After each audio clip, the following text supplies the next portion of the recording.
আমি জানি ইনান, তুমি যে চাপে পড়ে বলছো জেফিলের ভয়ে। আপনি কি বাংলা বুঝেন না? স্পষ্টই বললাম আমি জেফিলকে ভালোবাসি। আর আপনার কাছে মনে হচ্ছে আমি ভয়ে বলছি। অবশ্যই, ওর মতো একজন মানুষ কখনো ভালোবাসার যোগ্য হতে পারে না। তুমি এখনো জেনে বুঝে একজন ক্রিমিনালের সাথে সংসার করবে? সেদিন আপনাকে রাগের বশে মেরেছিল বলে আপনি জেফিলকে ক্রিমিনাল বলতে পারেন না। তাহলে তুমি জানো না মেবি জেফিল শুধু আমাকে মারেনি, hello, may I come in? Inan আর পলক দুজনেই অসময়ে আসা অপ্রত্যাশিত ব্যক্তির দিকে তাকায়। তাজবীর সহাস্যে দাঁড়িয়ে আছে। কে আপনি? পলকের প্রশ্ন। ইনানের নেইবার। এত রাতে কি চাই আপনার? সেটা আমার প্রশ্ন। এত রাতে আপনার কি চাই? তাজবীরের তেড়া তেড়া জবাবে পলক রেগে যায়।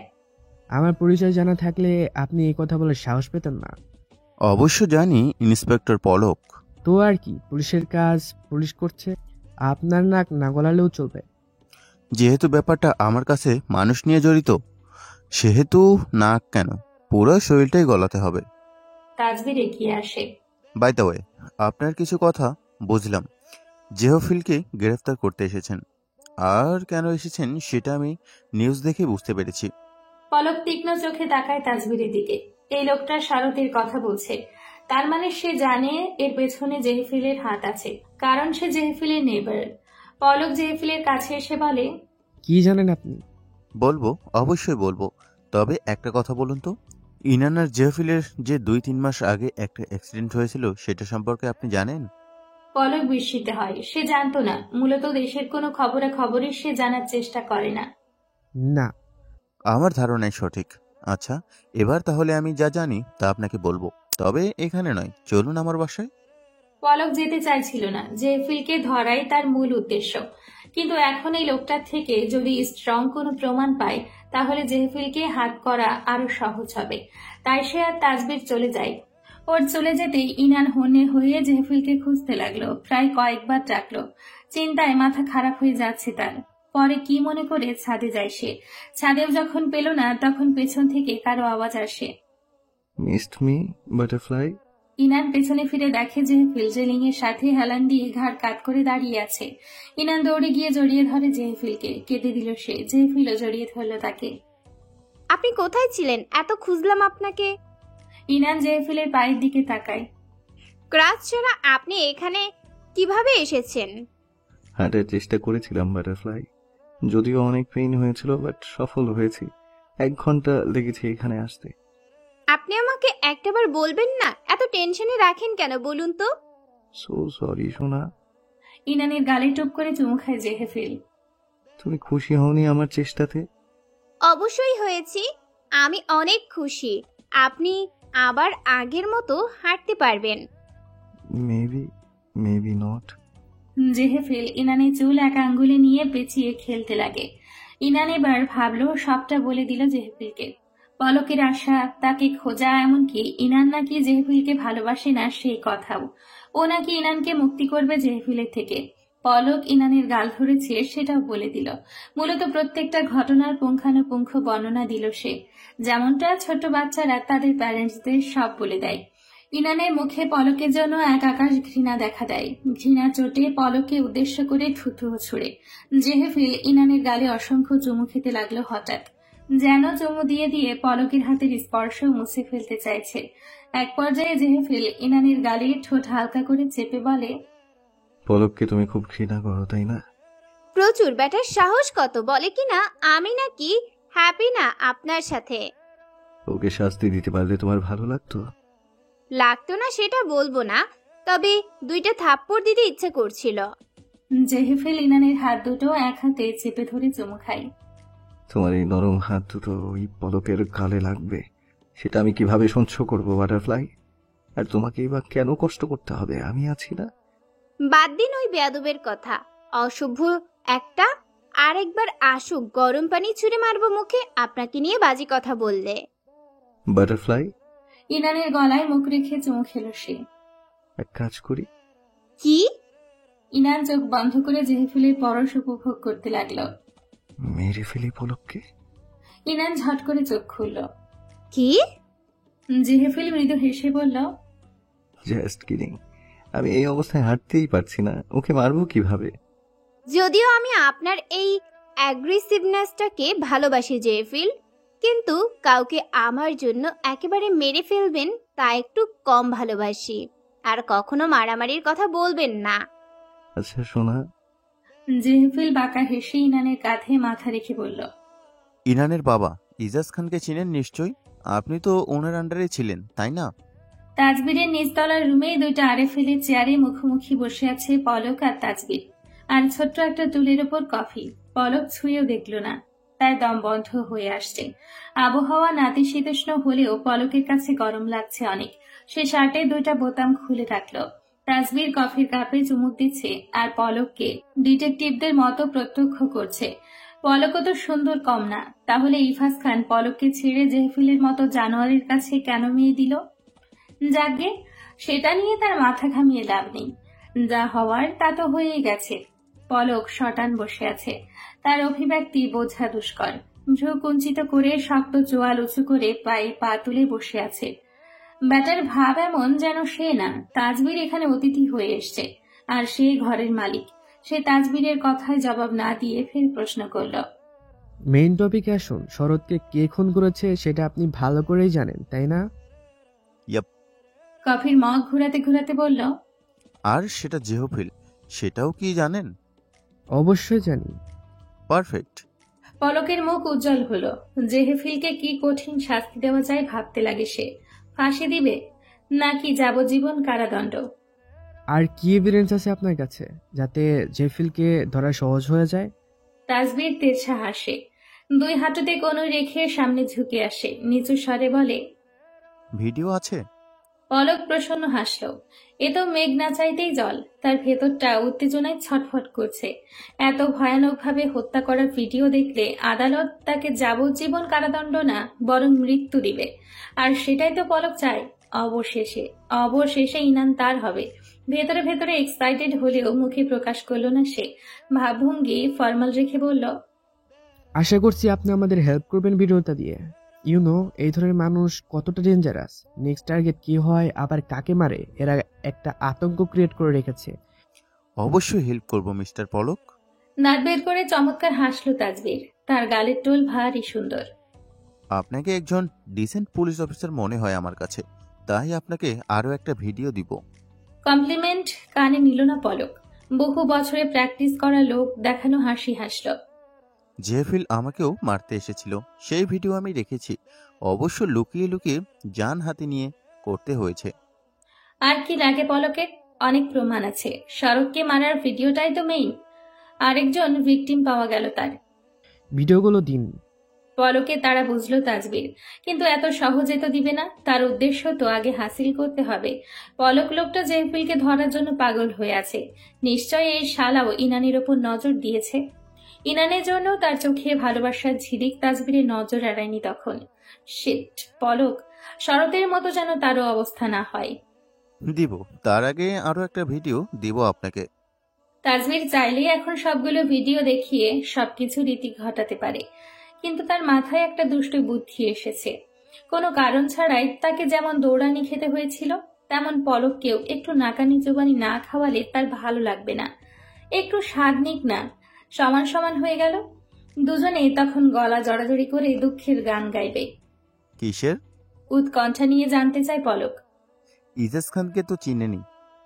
এটা বলার কি আছে, তারপর বলুন। তাজবির কিছু না বলে মোবাইলে একটা ভিডিও অন করে পলকের চোখের সামনে ধরল। পলক স্তব্ধ বনে যায় ভিডিওটা দেখে। ভেতরকার সব উত্তেজনা বাষ্পের মতো মিলে যায়। চোখ অনুভূতি শূন্য। নিজের চোখকেও বিশ্বাস করতে কষ্ট হচ্ছে তার। আদৌ কি ইফাজ এই হত্যাকাণ্ডের সাথে জড়িত? সে যা দেখছে তা তার ভ্রম নয় তো? ভিডিওতে দেখা যায় ইফাজ খান কাকভেজা হয়ে জঙ্গলে মাটি খুঁড়ে সেখানে একটা বস্তা গেড়ে দিচ্ছে। বস্তা এবং ইফাজের জামায় রক্ত মাখানো। বস্তার মুখ ভালোভাবে আটকানো না থাকায় হঠাৎ একটা চকচকে জিনিস নিচে পড়ল। জুম করলে দেখা গেল একটা হাতের কাটা অংশে ঘড়ির গ্লাস চকচক করছে। পলক চিনে ফেলল চট করে। আজ রুহি শরতের যে ছবিগুলো তাকে পাঠিয়েছিল সেখানেও সেম কাটা হাতে ঘড়িটা দেখতে পেয়েছে। তাজবির মোবাইল সরিয়ে নিল। পা দিয়ে ফ্লোরে ঠুকঠুক আওয়াজ করছে সে। মুখ গোল করে শ্বাস ফেলে বাইরে তাকায়। আরেকটু পর ভোর হয়ে যাবে। তাজবীর সেদিন বারান্দায় ইনানের খোঁজে গেলে দেখতে পায় বাসার সামনে ইনানের বাবার গাড়ি। ইনানের বাবা গাড়ির ডিকিতে কিছু একটা ঢোকানোর জন্য তাড়াহুড়া করছেন। কাছ থেকে পর্যবেক্ষণের জন্য তাজবীর বৃষ্টির মধ্যেই বেরিয়ে পড়ে। গাছের আড়াল থেকে লক্ষ্য করে সবটা। ইফাজের গায়ে রক্ত দেখতে পায়, আর বস্তাতেও রক্তাক্ত কিছু একটা। তার মন কু গাইছে, কোনো খারাপ কিছু হতে চলেছে, আজ করতে পারছে সে। ইফাজ গাড়ি নিয়ে চলে গেলে সেও পিছু নেয় নির্দিষ্ট দূরত্ব বজায় রেখে। যখন দেখল দূরের এক জঙ্গলে গাড়ি থেমেছে, সে গাড়িটাকে পাশ কাটিয়ে রাস্তার বাঁকে রেখে আর সে যেন চোখে না পড়ে। তারপর দ্রুত দৌড়ে দৌড়ে আসে সেই জায়গায়। অন্ধকার হয়ে যাওয়ায় এবং বৃষ্টি থাকায় সমস্যা হয়নি। দেখলো ইফাজ মাটি খুঁড়ছে। মোবাইলের ক্যামেরা অন রাখলো। মাটিতে সেই বস্তা কবর দিয়ে চোরেদের মতো পালায় ইফাজ। ক্যামেরা অফ করে তাজবীর মাটি খুঁড়ে বস্তা বের করে, কেননা সে দেখেছে একটা কাটা হাতকে মাটিতে গড়াগড়ি খেতে। বস্তা বের করার পর যা দেখলো তাতে সঙ্গে সঙ্গেই ভেতর থেকে সব উগড়ে দিল তাজবীর। শরতের চেহারায় কয়েকটা কোপ পড়লেও বোঝা যাচ্ছিল তাজবীর বেশিক্ষণ থাকতে চাইল না, দম বন্ধ হয়ে যাচ্ছিল। বস্তাটা টেনে রাস্তার ধারে রেখে গাড়ি নিয়ে চলে আসলো। ইফাজ খানকে ছাড়বে না সে, শাস্তি দিতে না পারুক অন্তত অনুশোচনায় ভোগাতে তো পারবে। সারা জীবন অনুশোচনা করে ধুকে ধুকে মরাই বড় শাস্তি। Can't believe this. পলক থেমে থেমে বলল। তাজবীরের ভাবনার সুতো কাটে। সে পলকের দিকে নজর বুলায়। দেখে মনে হচ্ছে পলকের শ্বাস নিতে কষ্ট হচ্ছে। পানির গ্লাস এগিয়ে দেয়। পলকের যেন হাত তুলতেও কষ্ট হচ্ছে। কাপা কাপা হাতে পানির গ্লাস নিয়ে কাষ্ঠ গলাকে ভিজিয়ে শান্তি দেয়। অস্বাভাবিক লাগছে তাকে। তাজবীর জিভ দিয়ে ঠোঁট ভিজিয়ে নেয়। উঠে গিয়ে পলকের কাঁধে হাত রাখে। পলক ধাতস্থ হলে মোবাইল বের করে ইফাজের নাম্বারে ডায়াল করে। তাজবীর তা দেখে মোবাইল নিয়ে কেটে দেয় কল। এখন না, সকাল হোক। পলক দুই হাতে মাথা চেপে ধরে নুয়ে রাখে। যাকে আইডল ভাবত, যাকে এত শ্রদ্ধা করত, যাকে বাবার স্থান দিল, দেবদূতের চোখে দেখত, সেই লোকটা পুলিশ হয়েও এত বড় একটা অপরাধ কিভাবে করতে পারল? জেহফিল যতই শরৎকে মারুক, সাহায্য করেছেন তো ইফাজ। প্রত্যক্ষভাবে না হোক পরোক্ষভাবে তো সাহায্য করেছেন। শুধুমাত্র নিজের মেয়ের কথা ভেবে জেহফিলের মতো নিকৃষ্ট একজন খুনিকে ছেড়ে দিল। পলকের কাঁধে রাখা হাত শক্ত করে চেপে সান্ত্বনা দেয় তাজবীর। পলক মলিন চোখে তাকায়। কিছু সময়ের ব্যবধানেই তার চেহারা বয়স যেন দ্বিগুণ বেড়ে গেছে। মিস্টার পলক, লিসেন, আগে জেহফিলকে ধরুন। মেইন কালপিট ও কিন্তু খুবই চালাক। এত সহজে ধরতে পারবেন বলে মনে হয় না। হাতের কাছে থাকলেও এত সহজে ধরা দেবে না সে। এক কাজ করে যায়। তাজবীর ঠোঁট চেপে ভাবল। ইজাজ খান আর জেহফিলের একসাথেই ধরে ফেলুন। পলকের চোখে প্রশ্ন দেখে তাজবীর। ইজি ওয়ে, জেহফিলকে ধরতে পারলে ইজাজ খান পালাবে না, উল্টো দেখবেন নিজেই হার স্বীকার করবে। বেটার হয় প্ল্যান করে ওদের দুজনকে একসাথে ধরুন। অবশ্য আমার কাছে একটা প্ল্যান আছে, যেটা আপনার লাইফের রিস্ক আছে। ডোন্ট কেয়ার, বলুন। তাজবীর হাসে। মরতে রাজি আছেন মনে হচ্ছে। তাজবীরের উপহাস বিরক্তির উদ্রেক ঘটায় পলকের মনে। Can you please? সরি, যাই হোক, আমি আপনাকে হেল্প করতে পারি, তবে তার আগে একটা কাজ করতে হবে আপনাকে। ও, আর একটা কথা বলতেই তো ভুলে গেছি। কয়েক মাস আগে যে ওদের অ্যাক্সিডেন্ট হয়েছিল, আপনি কি জানেন? ভ্রু কুঁচকায় পলক। ইনানের? দুজনেরই কার অ্যাক্সিডেন্ট। আর তাতে ইনান গুরুতর আহত না হলেও জেহফিলের এক পা ভেঙে যায় মেবি। হাঁটতে চলতে কষ্ট হয়। দেখি আমি এখান থেকে। সত্যি ভাগলে ওর খুন করতে পারতো না? হয়তো না, নাটক করছে কিনা সেটা আমিও নিশ্চিত না। আমাকে মারতে আসার টাইমে তো দেখলাম খুঁড়িয়ে হাঁটছে। নাটক করেছে 100% শিওর থাকেন? সকালে নরম রোদ লুটোপুটি খায় তাজবীরের মেঝেতে। পলক বিদায়ের জন্য উঠে পড়ে। পলকের সাথে হ্যান্ডশেক করে হঠাৎ তাজবীর বলে। সাবধানে থাকিয়েন, আবার প্ল্যানের আগেই আপনি কেল্লাফতে হয়ে যাবেন না তো যেন। ল্যাংরাজি ফিল মারবে নাকি আমাকে? নোজ, মারতেই পারে। সাইকোদের ঠিক আছে নাকি? Take care. Inan mood off করে বসে আছে। জেহফিল আয়না ইনানের বিষণ্ণ সুশ্রী চেহারা দেখে যাচ্ছে এক ধ্যানে। তার বাটারফ্লাই হাসি খুশি থাকলেও যতটা সুন্দর লাগে, অভিমান করলে তার চেয়েও বেশি সুন্দর লাগে। এত মারাত্মক নজর কাড়া কেন তার ওয়াইফ? তার ওয়াইফ, জেহফিলের ওয়াইফ। কথাটা ঝনঝন করে উঠল বুকের মাঝে। তারই তো, আর একমাত্র ব্যক্তিগত নিজের ওয়াইফ। তার এত প্রিটি বাটারফ্লাইয়ের দিকে অন্য ছেলের নজর সে সহ্য করবে কিভাবে? ধপ করে জ্বলে উঠল সে। চোখে হঠাৎ অগ্নির শিখা ঝিলিক দিচ্ছে। পলক জানোয়ারটা তার বাটারফ্লাইয়ের গালে হাত রেখেছে, কাছে এসেছে, খুব কাছে, তাও তার নিজের বাড়িতে দাঁড়িয়ে। বুকের পাটা কতটুকু তা দেখার ইচ্ছে জাগলো প্রচন্ড। তার জন্য আগে তো বুক কাটতে হবে, বুক থেকে বুকের পাটা আলাদা করতে হবে। কি দিয়ে আলাদা করবে সে? চোখ গেল স্কাল্পচার বানানোর চিকন ধারালো ছুরির দিকে। জেহেফিল নাকি আজকে রান্না করবে, সেটা নিয়ে ঝগড়া করেছে তারা। ইনানই ঝগড়া করেছে মূলত। জেহেফিল অপলক ইনানকে দেখে চলেছে। ইনান মুখ গোমড়া করে বলল, আপনি কি পাগল হয়ে গেছেন? সে তো তোমাকে দেখার পরেই হয়েছে। চোখ টিপে দুষ্টু হেসে বলল জেহেফিল। নাটক কম করবেন, এমনিতেই হাঁটতে চলতে পারেন না, তা কি রান্না করবেন? রান্না করতে পা লাগে? না লাগুক, চেয়ারে বসে রান্না করবেন আমি জানি, কিন্তু কোনো টাইপের হেল্প নিবেন না। এটা কেমন কথা? অ্যাটলিস্ট আমি কেটে কুটে দেই, মাংস কাটি, সবজি কেটে দেই, এসব এগিয়ে দেই, আপনি রান্না করেন তাও বলবেন না। সমস্যাটা কি আপনার? সমস্যা হচ্ছে এতদিন আমার বউ আমাকে কষ্ট করে রান্না করে খাওয়াচ্ছে, তা আমার সহ্য হচ্ছে না। বউয়ের কষ্ট দেখতে পাচ্ছি না। আপনি কি? আর কোনো কথা না, যদি তুমি জোর করো তাহলে আমি কিচ্ছু খাবো না, ওষুধও না। অ্যান্ড আই মিন ইট। বোঝা গেছে? ইনান জাগত স্বরে আরো কথা বলতো। জেহেফিলের চোখ গরম করা দেখে কিছু বলল না। দুইজন রেগে গেলে সমস্যা। রাতের রান্না জোগাড় সন্ধ্যেতে করে ফেলতে চাইছে জেহেফিল। বাইরে বৃষ্টি হচ্ছে, আবহাওয়াটা খারাপ না, খিচুড়ি করা যায়। বৃষ্টিময় আবহাওয়ায় ইনানের মোস্ট ফেভারিট খাবার খিচুড়ি, সাথে আমের আচার। আজ ইনানের পছন্দ মতো সব রান্না করবে সে। তার ডিনারকে ভালো মতো ডিনার না করালে তো তুষ্ট হবে না। কিচেনের জানালা দিয়ে বৃষ্টির পানি আসলে জেহেফিল আটকানোর জন্য এগিয়ে যায়। তখন দেখলো একটা গাড়ি তাদের বাড়ির নিচে থেমেছে, আর গাড়ি থেকে নেমে এসেছে অপ্রত্যাশিত অতিথি পলক। তা দেখে বাঁকা হাসলো জেহেফিল। হাতের ছুরিটা চেপে ধরলো কিচেন ক্যাবিনেটের উপর। বিড়বিড় করে বলল, looks like we are going to have a guest today, a very very important guest. বর্ষা রাত। এই বছর শেষে এতটাও বৃষ্টি আশা করেনি পলক। আবহাওয়া অনুসারে অতিবৃষ্টি দেখলে মনে হয় এখন বর্ষাকাল চলছে, আদতে শীতের শেষ। পলক সামনে মাথা উঁচু করে দাঁড়িয়ে থাকা ভুতুড়ে অট্টালিকার দিকে তাকায়। ঝিমঝিম করে ওঠে শরীর। এই বাড়িতে তার ছোট্ট ইনান একটা হিংস্র জন্তুর সাথে কাটাচ্ছে ভাবলেই শিরদাঁড়া শিরশির করে ওঠে। পলক টর্চ অন করে। গাড়ি দিয়ে আসার টাইমে দূর থেকে দেখছিল দোতলায় আলোর আভা। নামার পর দেখলো সম্পূর্ণ অন্ধকারে নিমজ্জিত। লোডশেডিং হয়তো। এই অবস্থায় কেউ বাড়িটিকে দেখলে ভুতুড়ে বাড়ি ছাড়া আর কিছুই মাথায় আসবে না। হরর মুভিতে দেখায় না, মাঝ রাস্তায় গাড়ি নষ্ট হয়ে গেলে মেন লিডরা একটা পরিত্যক্ত বাড়িতে আশ্রয় নেয়, আর সেখানেই একের পর এক মরতে থাকে। ঠিক তেমনটাই এই বাড়ি। যেন পলক একবার দিলেই ওপর থেকে একটা কাটারি এসে তার গলা আলাদা করে দিবে। সাহস সঞ্চয় করলো পলক। সে ভিতর ডিম না জেহেফিলের মতো। এমনি এমনি তার পদোন্নতি হয়নি। সাহস না থাকলে সে কিসের পুলিশ? ছাতা ছাড়াই বাসার রাস্তায় হাঁটতে আরম্ভ করলো। আনমনে নজর যায় তাজবিরের বাড়ির দিকে। ওই বাড়িটাও অন্ধকার। মেন গেটের সামনে একটা লাল রঙের লাইট শুধু জ্বলছে। লোকটা গেল কোথায়? এই নাকি সাহায্য করবে। জেহেফিল বাসাতেই আছে, ওকে ধরতে নাকি হেল্প করবে। পলক রিফিউজ করেছিল অবশ্য।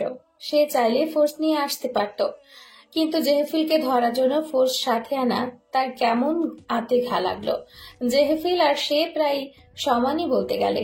সাথে আরো পুলিশ নিয়ে আসা মানে সে জেহেফিলকে ভয় পায়। পরবর্তীতে জেহেফিল যদি তা নিয়ে তাকে বিদ্রুপ করে। যদিও পলক বাচ্চাদের মতো গোয়ার্তমি করে সাথে কাউকে আনলো না, অথচ সে জানে এমন পরিস্থিতিতে সাথে ফোর্স আনলে ক্রিমিনালকে ধরা সহজ হয়। এক প্রকার জেদের বশেই সেই বাচ্চামোটা করে ফেলল। বাড়ির গেট খোলাই ছিল। গেটটা পুরানো, তালামারা থাকলেও পলক জানে কিভাবে খুলতে হয়। বাড়িতে প্রবেশ করেই সর্বপ্রথম চোখ যায় গোডাউনের দরজার দিকে। ওই দিন জেহেফিলকে খোঁজার জন্য গোডাউনে আসলেও তেমনভাবে স্মৃতিচারণ করা হয়নি। এখন মনে পড়ল তাকে মারার কথা। পলক তো ভেবেছিল সেই দিনই হবে তার শেষ দিন। কি কুত্তার মতো মেরেছিল তাকে। পলকের ক্রোধ বেড়ে গেল। জেহেফিলকে ধরার আকাঙ্ক্ষা তীব্র হয়ে উঠল। লাইট হাতে পলক সিঁড়ি দিয়ে উঠতে লাগলো ধীর পায়ে। জেহেফিল বাসায় আছে, তাজবির তাকে ইনফর্ম করেছে। সেই প্রস্তুতি নিয়েই এসছে সে। বন্দুক খাপে রেখেছে একটা, পিঠের পেছনে একটা, পায়ে একটা। প্রতিশোধের আগুন জ্বলতে থাকা পলক খেয়ালই করলো না তার পায়ের সামনে হঠাৎ একটা বিড়াল দৌড়ে এসছে। হুট করে আসায় পলক বিড়ালের গায়ের উপর থেকে পা সরাতে গিয়ে ঘটিয়ে ফেললো অঘটন। সিঁড়িতে পড়ে যায় সে, টর্চ পড়ে যায় সিঁড়ি গড়িয়ে। গড়াতে গড়াতে একসময় লাইট অফ হয়ে যায়। রেলিং না থাকায় পলক ওপরে সিঁড়ি ধরে বসে পড়ে। একটু জন্য সে নিচে পড়ল না। ভাগ্যিস বুকে হাত দিয়ে হাঁপ ছাড়ে। নিচতলায় লাইট পড়ে কোথায় হারিয়েছে দেখা গেল না। মোবাইল বের করতে গিয়ে মনে পড়লো মোবাইল গাড়িতেই রেখে এসছে। শিট! পলকের মুখ দিয়ে অকথ্য গালি বের হয়ে আসলো। এখন গিয়ে মোবাইল আনাটা ঝুঁকিপূর্ণ হয়ে যাবে। অন্ধকারে সিঁড়ি দিয়ে নামতে পারবে না, অনেক সিঁড়ি ভেঙে এসেছে। অল্প হলেও একটা কথা ছিল।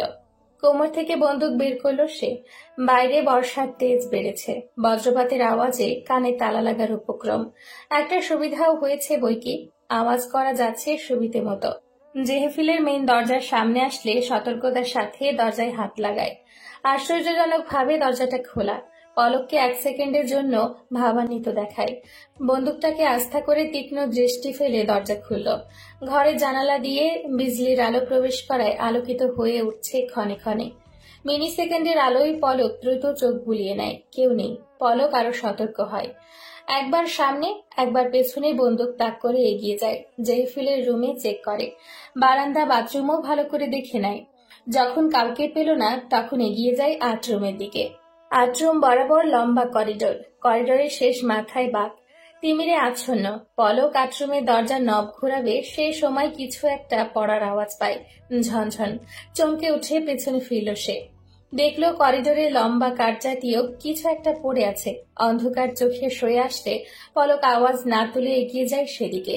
করিডোরের দুপাশে ভিন্ন ভিন্ন রুমের দরজা। পলকের মনে হয় এই বুঝি যে কোনো একটা দরজা থেকে আচানক বেরিয়ে আসে জেহেফিল। গুটি গুটি পায়ে এগুলে দেখতে পায় ক্রাচ পড়ে আছে। পলক হাতে তুলে নেয় সেটা। তাজবীর তাহলে মিথ্যে বলেনি, জেহেফিলের আসলেই পা ভেঙেছে? না, পলক নিজ চোখে না দেখলে বিলিভ করবে না।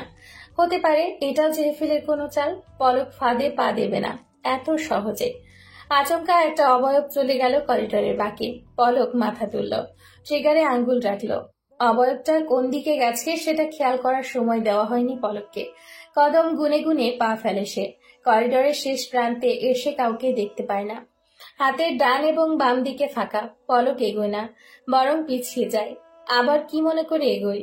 শেষ মাথায় দরজা একটাই ছিল, খুলে দেয় সে।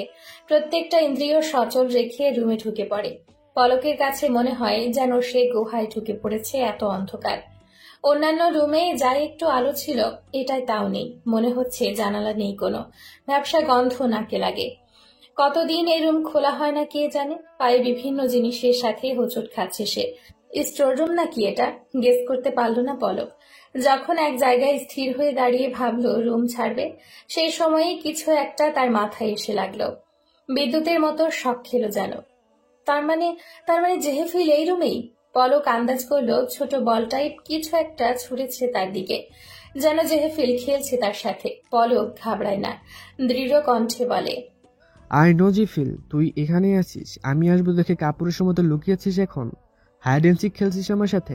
এত ছোট বুকের পাঠা নিয়ে কিভাবে ইরানকে রক্ষা করার কনফিডেন্স পাস তুই? সেই মন you are such a coward. শেষ কথাটা বলার সাথে সাথে আরেকটা বল জাতীয় কিছু পলকের মাথায় লাগলো। এবার একটু জোরেই, যেন রেগে বল ছুড়েছে জেহেফিল। পলক ব্যথা পেল না তেমন, কিন্তু ক্রোধের অনলে জ্বলছিল সে। বল যেই দিকে থেকে আসছিল সেই দিকে এলোমেলো পা ফেলল পলক, কিন্তু কারো হদিস পেল না সে। পুরো রুম ঘুরলো হাতড়ে হাতড়ে, বুঝলো এটা রুম না, বরং দরজার ওপাশে ছোট্ট করিডর। দেয়ালে হাত রেখে সামনের দিকে যায় পলক। এক পা এগোলেই তার মনে হয় তার পেছনেও কেউ এগিয়ে আসছে, কিন্তু পেছনে তাকালে অন্ধকার ছাড়া কিছুই দেখতে পায় না।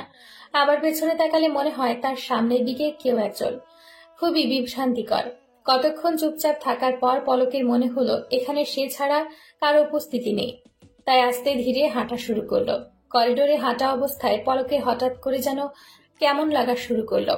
মনে হচ্ছে খারাপ কিছু ঘটতে চলেছে। হঠাৎ তার ইনানের কথা মনে পড়লো। তার মনে পড়লো তাজবীরের কথাটা, সাবধানে থাকিয়েন। আবার প্ল্যানের আগে আপনি কেল্লাফতে হয়ে যাবেন না যেন। পলক হঠাৎ ঘেমে গেল। তার ভীষণ অস্থির লাগছে। পলকের চিন্তা ভাবনার মাঝেই টের পেল কারো উপস্থিতি, কিন্তু সেটা পেছনে না সামনে বুঝতে পারল না। ঠিক সেই মুহূর্তে পলকের ষষ্ঠ ইন্দ্রিয় বলে দিল কেউ বা কিছু তার দিকে ধেয়ে আসছে। লাইট জ্বলে উঠল হঠাৎ। পলক পেছনে ফেরা মাত্রই দেখল একটা ধারালো ছুরি, যেটায় পলকের ঘাম ছোটার শঙ্কিত চেহারায় স্পষ্ট দেখা যাচ্ছে। সেই শানিত ছুরি এগিয়ে আসছে পলকের চোখ বরাবর। পলক থমকে যায়, তার হৃদস্পন্দন বন্ধ হয়ে যায়। তবে তার আগেই হাতে টান অনুভব করে সজোরে, এবং রুমের লাইট বন্ধ হয়ে জ্বলে উঠে ডিম লাইট। পলকে যখন ব্রেন কাজ করা শুরু করলো, সে দেখলো তার পাশে তাজবীর বসে আছে।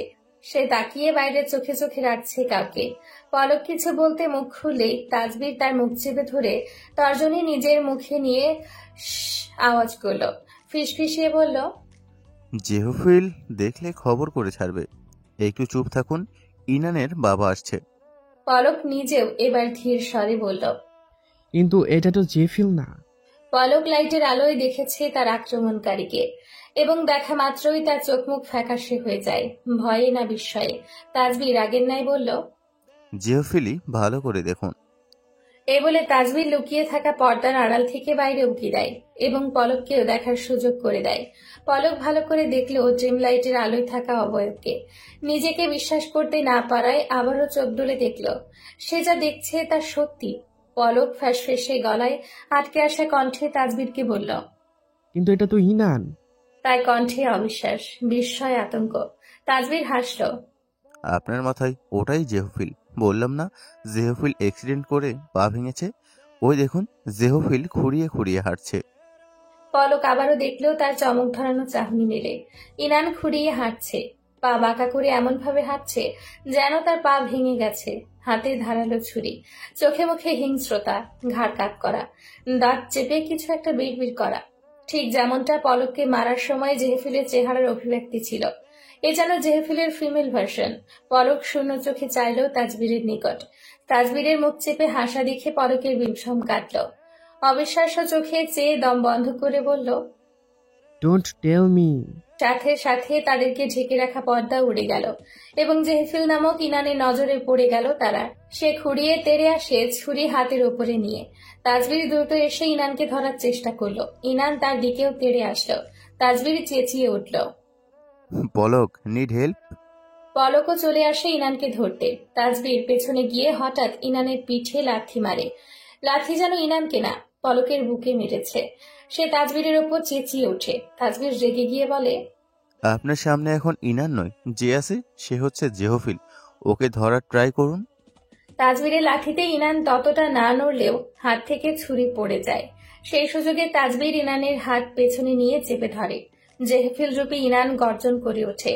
তাজবীরের দেখা দেখি পলক এসে ইনানের পা চেপে ধরতে চাইলে ইনান পা দিয়ে পলকের মুখে লাথি মারে। ছিটকে পড়ে পলক। পলক অবাক হয়, এত শক্তি ইনানের যে! পলক হতভম্ব হয়ে যায় কিছু সময়ের জন্য। তাজবীরের চেঁচামেচিতে তার হুঁশ ফিরে এসে ইনানকে ওপর করে ফ্লোরে চেপে ধরে ইনানের পিঠের উপর এক পা দিয়ে হাত শক্ত করে ধরল পলক। ইনানকে ধরে রাখতে কষ্ট হচ্ছে তার, যেন অসুরের শক্তি ভর করেছে ইনানের শরীরে। খুব কষ্ট হচ্ছিল ইনানকে ধরে রাখতে। তারা দুজন শক্ত সামর্থ্য পুরুষ হয়েও ইনানকে ধরে রাখতে পারছিল না। ইনান ক্রমাগত পা ও হাত দিয়ে আঘাত করার চেষ্টা করছিল। পলক কিছুটা ব্যথাও পেয়েছে ইনানের হাতের খামচিতে। পলকের কেন যেন বিশ্বাসই হচ্ছিল না যে তার চোখের সামনে তার ইনান এই অবস্থায় পড়ে আছে। তার এত কষ্ট লাগছিল, সাথে মনের মধ্যে হাজারো প্রশ্ন। ঠিক সেই সময় খট করে দরজা খুলল। ইনানের বাবা এবং কাউসার সাথে ঢুকলো। লাইট অন করে দিল তারা। চোখের সামনে মেয়ের অবস্থা দেখে চিৎকার করে উঠলেন ইফাজ। কাউসার ওকে থামালেন। ইফাজ বন্ধু, এটা ইনান না, জেফিল। ইফাজের বুক মোচড় দিয়ে উঠল। আসলেই তো, সে ইনানের সামনে বসে ডাকতে থাকে ইনানকে। ইনান মা, ইনান। ইনান কোনো উত্তর না দিয়ে গজগজ করতে থাকে। তার কণ্ঠস্বরও পাল্টে ডিপ হয়ে গেছে, মোটা গলার স্বর, যেন জেহফিল গজরাচ্ছে। ইফাজ শত চেষ্টা করেও ইনানের স্বরূপ ফেরাতে পারছিলেন না। আরো কয়েক মিনিট ধস্তাধস্তি চলে। ইনানের সাথে না পারলে কাউসারও যোগ দেয়। ইনানের পা চেপে ধরেন তিনি, আর ইফাজ খানের মুখ থেকে ইনান ছাড়া আর কোনো শব্দই বেরোচ্ছিল না। তার চোখ দিয়ে পানি গড়িয়ে পড়ছে। কুচকে যাওয়া গালের ভাঁজে পানি মিশে যাচ্ছে। কিছুক্ষণ পর ইনান ধীরে ধীরে স্মিত হয়ে আসে, শরীর ছেড়ে দেয়, চোখ বুজে আসে হঠাৎ। পলক এবং তাজবীরের হাতের বাঁধন আলগা হয়ে যায়। তখনই হুট করে ইনান চোখ মেলে। বাবা তুমি এখানে? ইনানের চোখে বিস্ময়। তার বাবা তার মাথায় হাত দিয়ে বসে কাঁদছেন। ইনান অবাক দৃষ্টিতে তাকিয়ে উঠে বসতে নিল, কিন্তু শরীরটা এত ভারী লাগছিল যে সামান্য নড়তেও পারছিল না। পিঠে হাতে চাপ অনুভব করলে ঘাড় ঘুরিয়ে দেখল তাজবীর এবং পলক তার হাত পিঠের সাথে চেপে ধরে আছে। কাউসার আঙ্কেল পায়ের কাছে।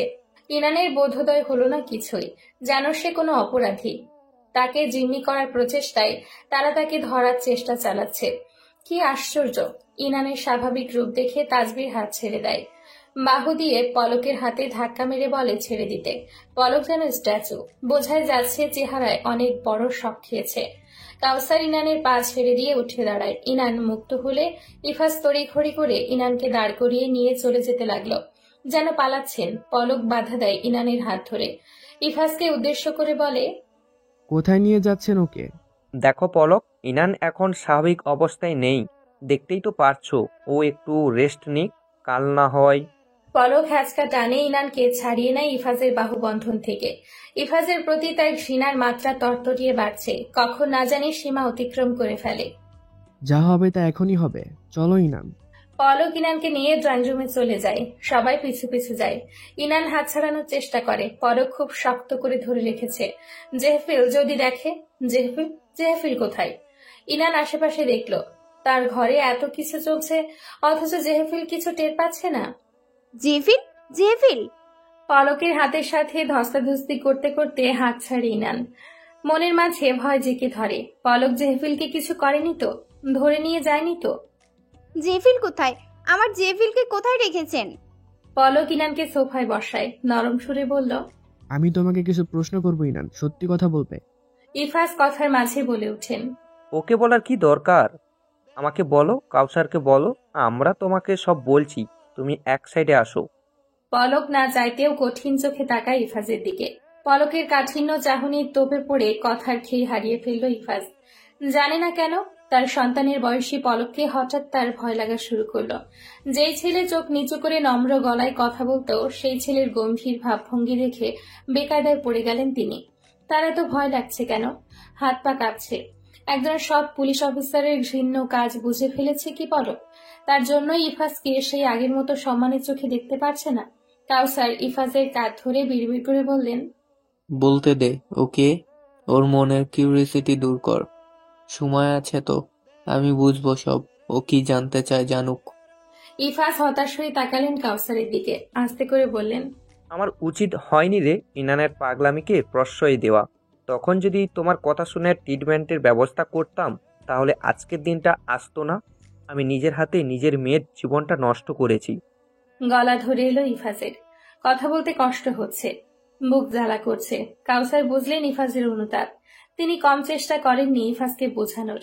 ইনানকে ট্রিটমেন্ট করার জন্য অনেক জোর করেছিলেন তিনি, কিন্তু ইফাজ ভেবেছে তাকে তার মেয়ের থেকে দূর করিয়ে অবশেষে কোনো পাগলাগারদে দিয়ে দিবে, মেন্টাল হসপিটালে ইনানের চিকিৎসা করাবে। সেই ভয়ে ইফাজ ইনানকে বুক ছাড়া করেননি।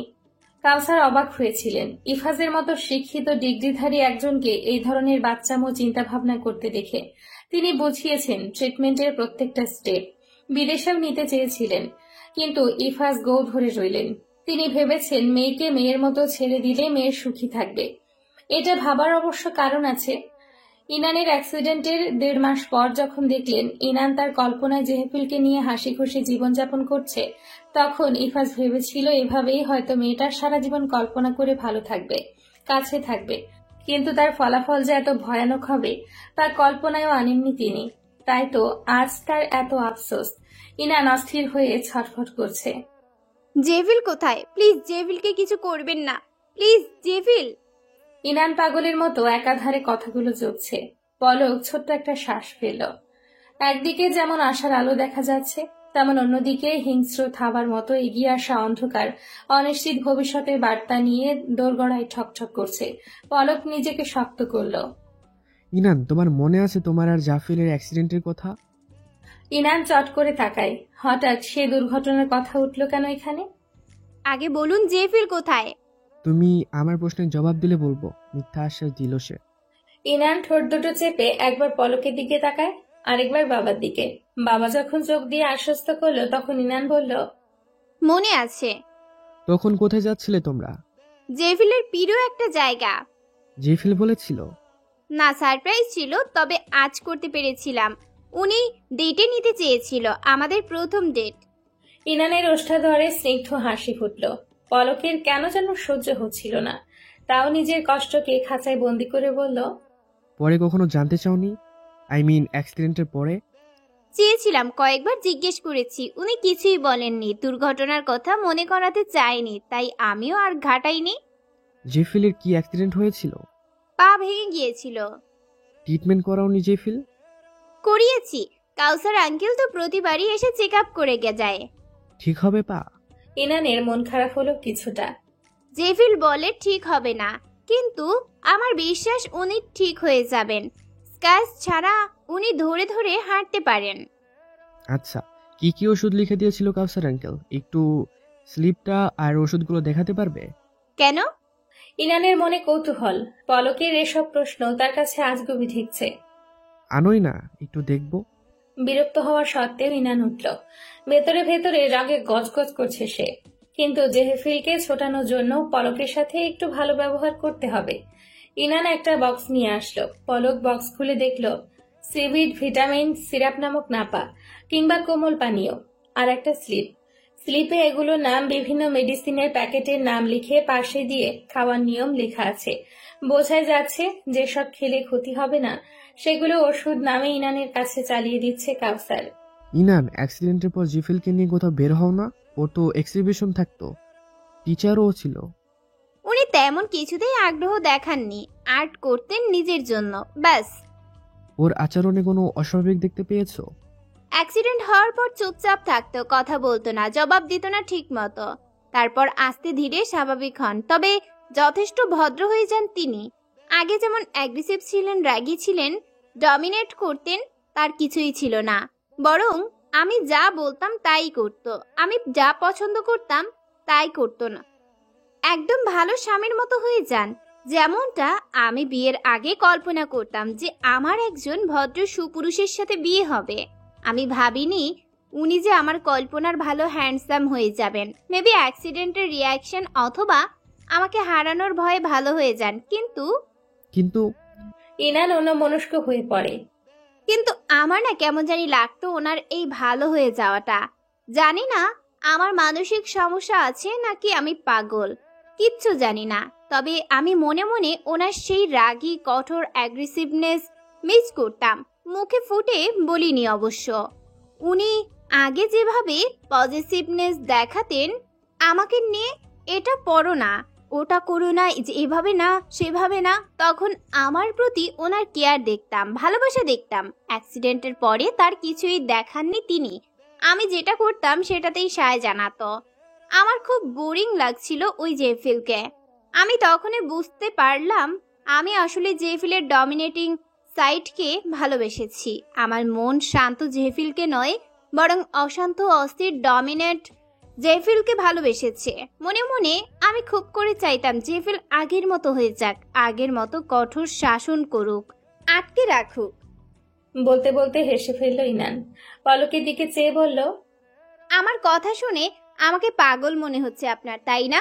ভাবছেন কোনো মেয়ে চায় তার স্বামী তাকে শাসনে রাখুক, আটকে রাখুক? সব মেয়েই চায় শান্তশিষ্ট স্বামী যে তাকে স্বাধীনতা দিবে। কিন্তু আমি মনে হয় অন্যরকম। বুঝতে পারি না এটা ডার্ক রোম্যান্স বই পড়ার প্রভাব নাকি আমার মনের ডার্ক ফ্যান্টাসি। কিন্তু আমি জেফিলের শাসনকে প্রচুর মিস করতাম। আমি তো ভেবেছি জেফিল যদি আগের মতো হয়ে যায় আমি আর কখনো ওনাকে আগের মতো প্যারা দিব না, বরং ওনার শাসন এনজয় করব, বিরক্ত না হয়ে ওনাকে ওনার ভালোবাসার অনুভব করব। তারপর শান্ত জাফিলকে অশান্ত হয়েছিল? কিভাবে? আকারে ইঙ্গিতে বুঝাতাম, কয়েকবার সরাসরি বলেছি। শরৎ আর উনি। তাজবীরের দিকে তাকিয়ে বলল, ওনারা বিরক্ত করা শুরু করলে আমি জেভিলকে সব বলি, আর বলি উনি আগের অবস্থায় থাকলে সবাইকে শাস্তি দিত। আরো অনেক কিছু বলে বলে জেভিলকে আগের রূপে নিতে সক্ষম হই। পুরোপুরি হয়নি যদিও, তবে আমার ধারণা পাটা একটু ঠিক হলে পুরোপুরি হয়ে যাবে। ইনানের থেকে পলকের আর কিছুই জানার নেই। ইনান যা বলছে সব তার অবচেতন মনের চিন্তা। ইনান এখন যা বলছে সবই কল্পনা, তাই এবার পুরো ঘটনা জানতে হবে। তুমি রুমে যাও। মানে বললেন সব প্রশ্নের জবাব দিলে জেভিলকে আনবেন? ইনান তেতে উঠল। ইফাজ ইনানকে ডাক দিলেন। যাও ইনান, কথা শোনো বাবা। বাবার উপর ভরসা করে গোমরা মুখে ইনান রুমে যায়। পলক এবার কাউসারের দিকে তাকালেন, গম্ভীর গলায় বলল, আপনি কি এবার এক্সপ্লেন করবেন? ইফাজ আর পলক বসলো সোফায়। তাজবির দেওয়ালে হেলান দিয়ে বুকে হাত ভাঁজ করে দাঁড়িয়ে আছে, যেন সে তার পর্বের অপেক্ষায় আছে। ইফাজ শুরু করলেন। আমি বলি, ইনান আর জেহফিলের অ্যাক্সিডেন্ট হয়। যেখানে সেখানে রাস্তা ভালো না, পাহাড়ি রাস্তা। এক পাশে পাহাড়, অপর পাশে খাদ, খাদের নিচে রাস্তা, আর তার পাশে নদী।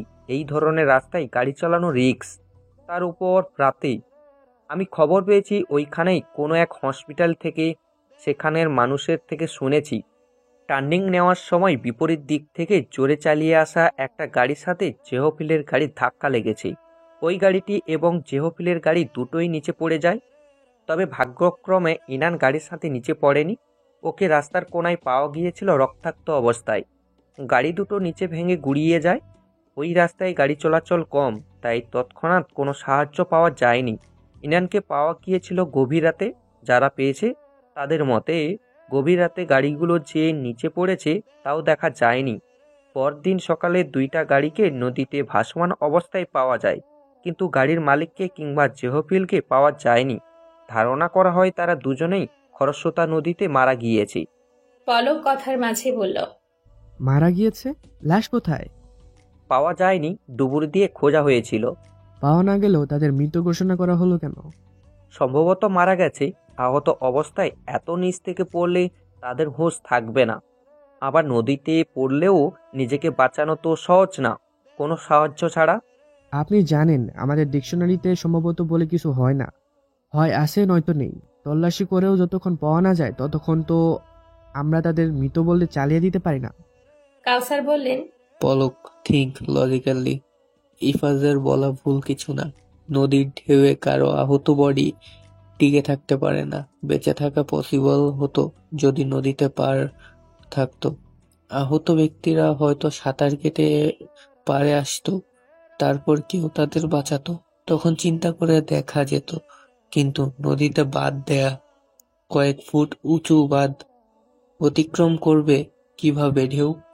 It's totally impossible. বুঝলাম, ওই জায়গায় কোনো সিসিটিভি ক্যামেরা ছিল না?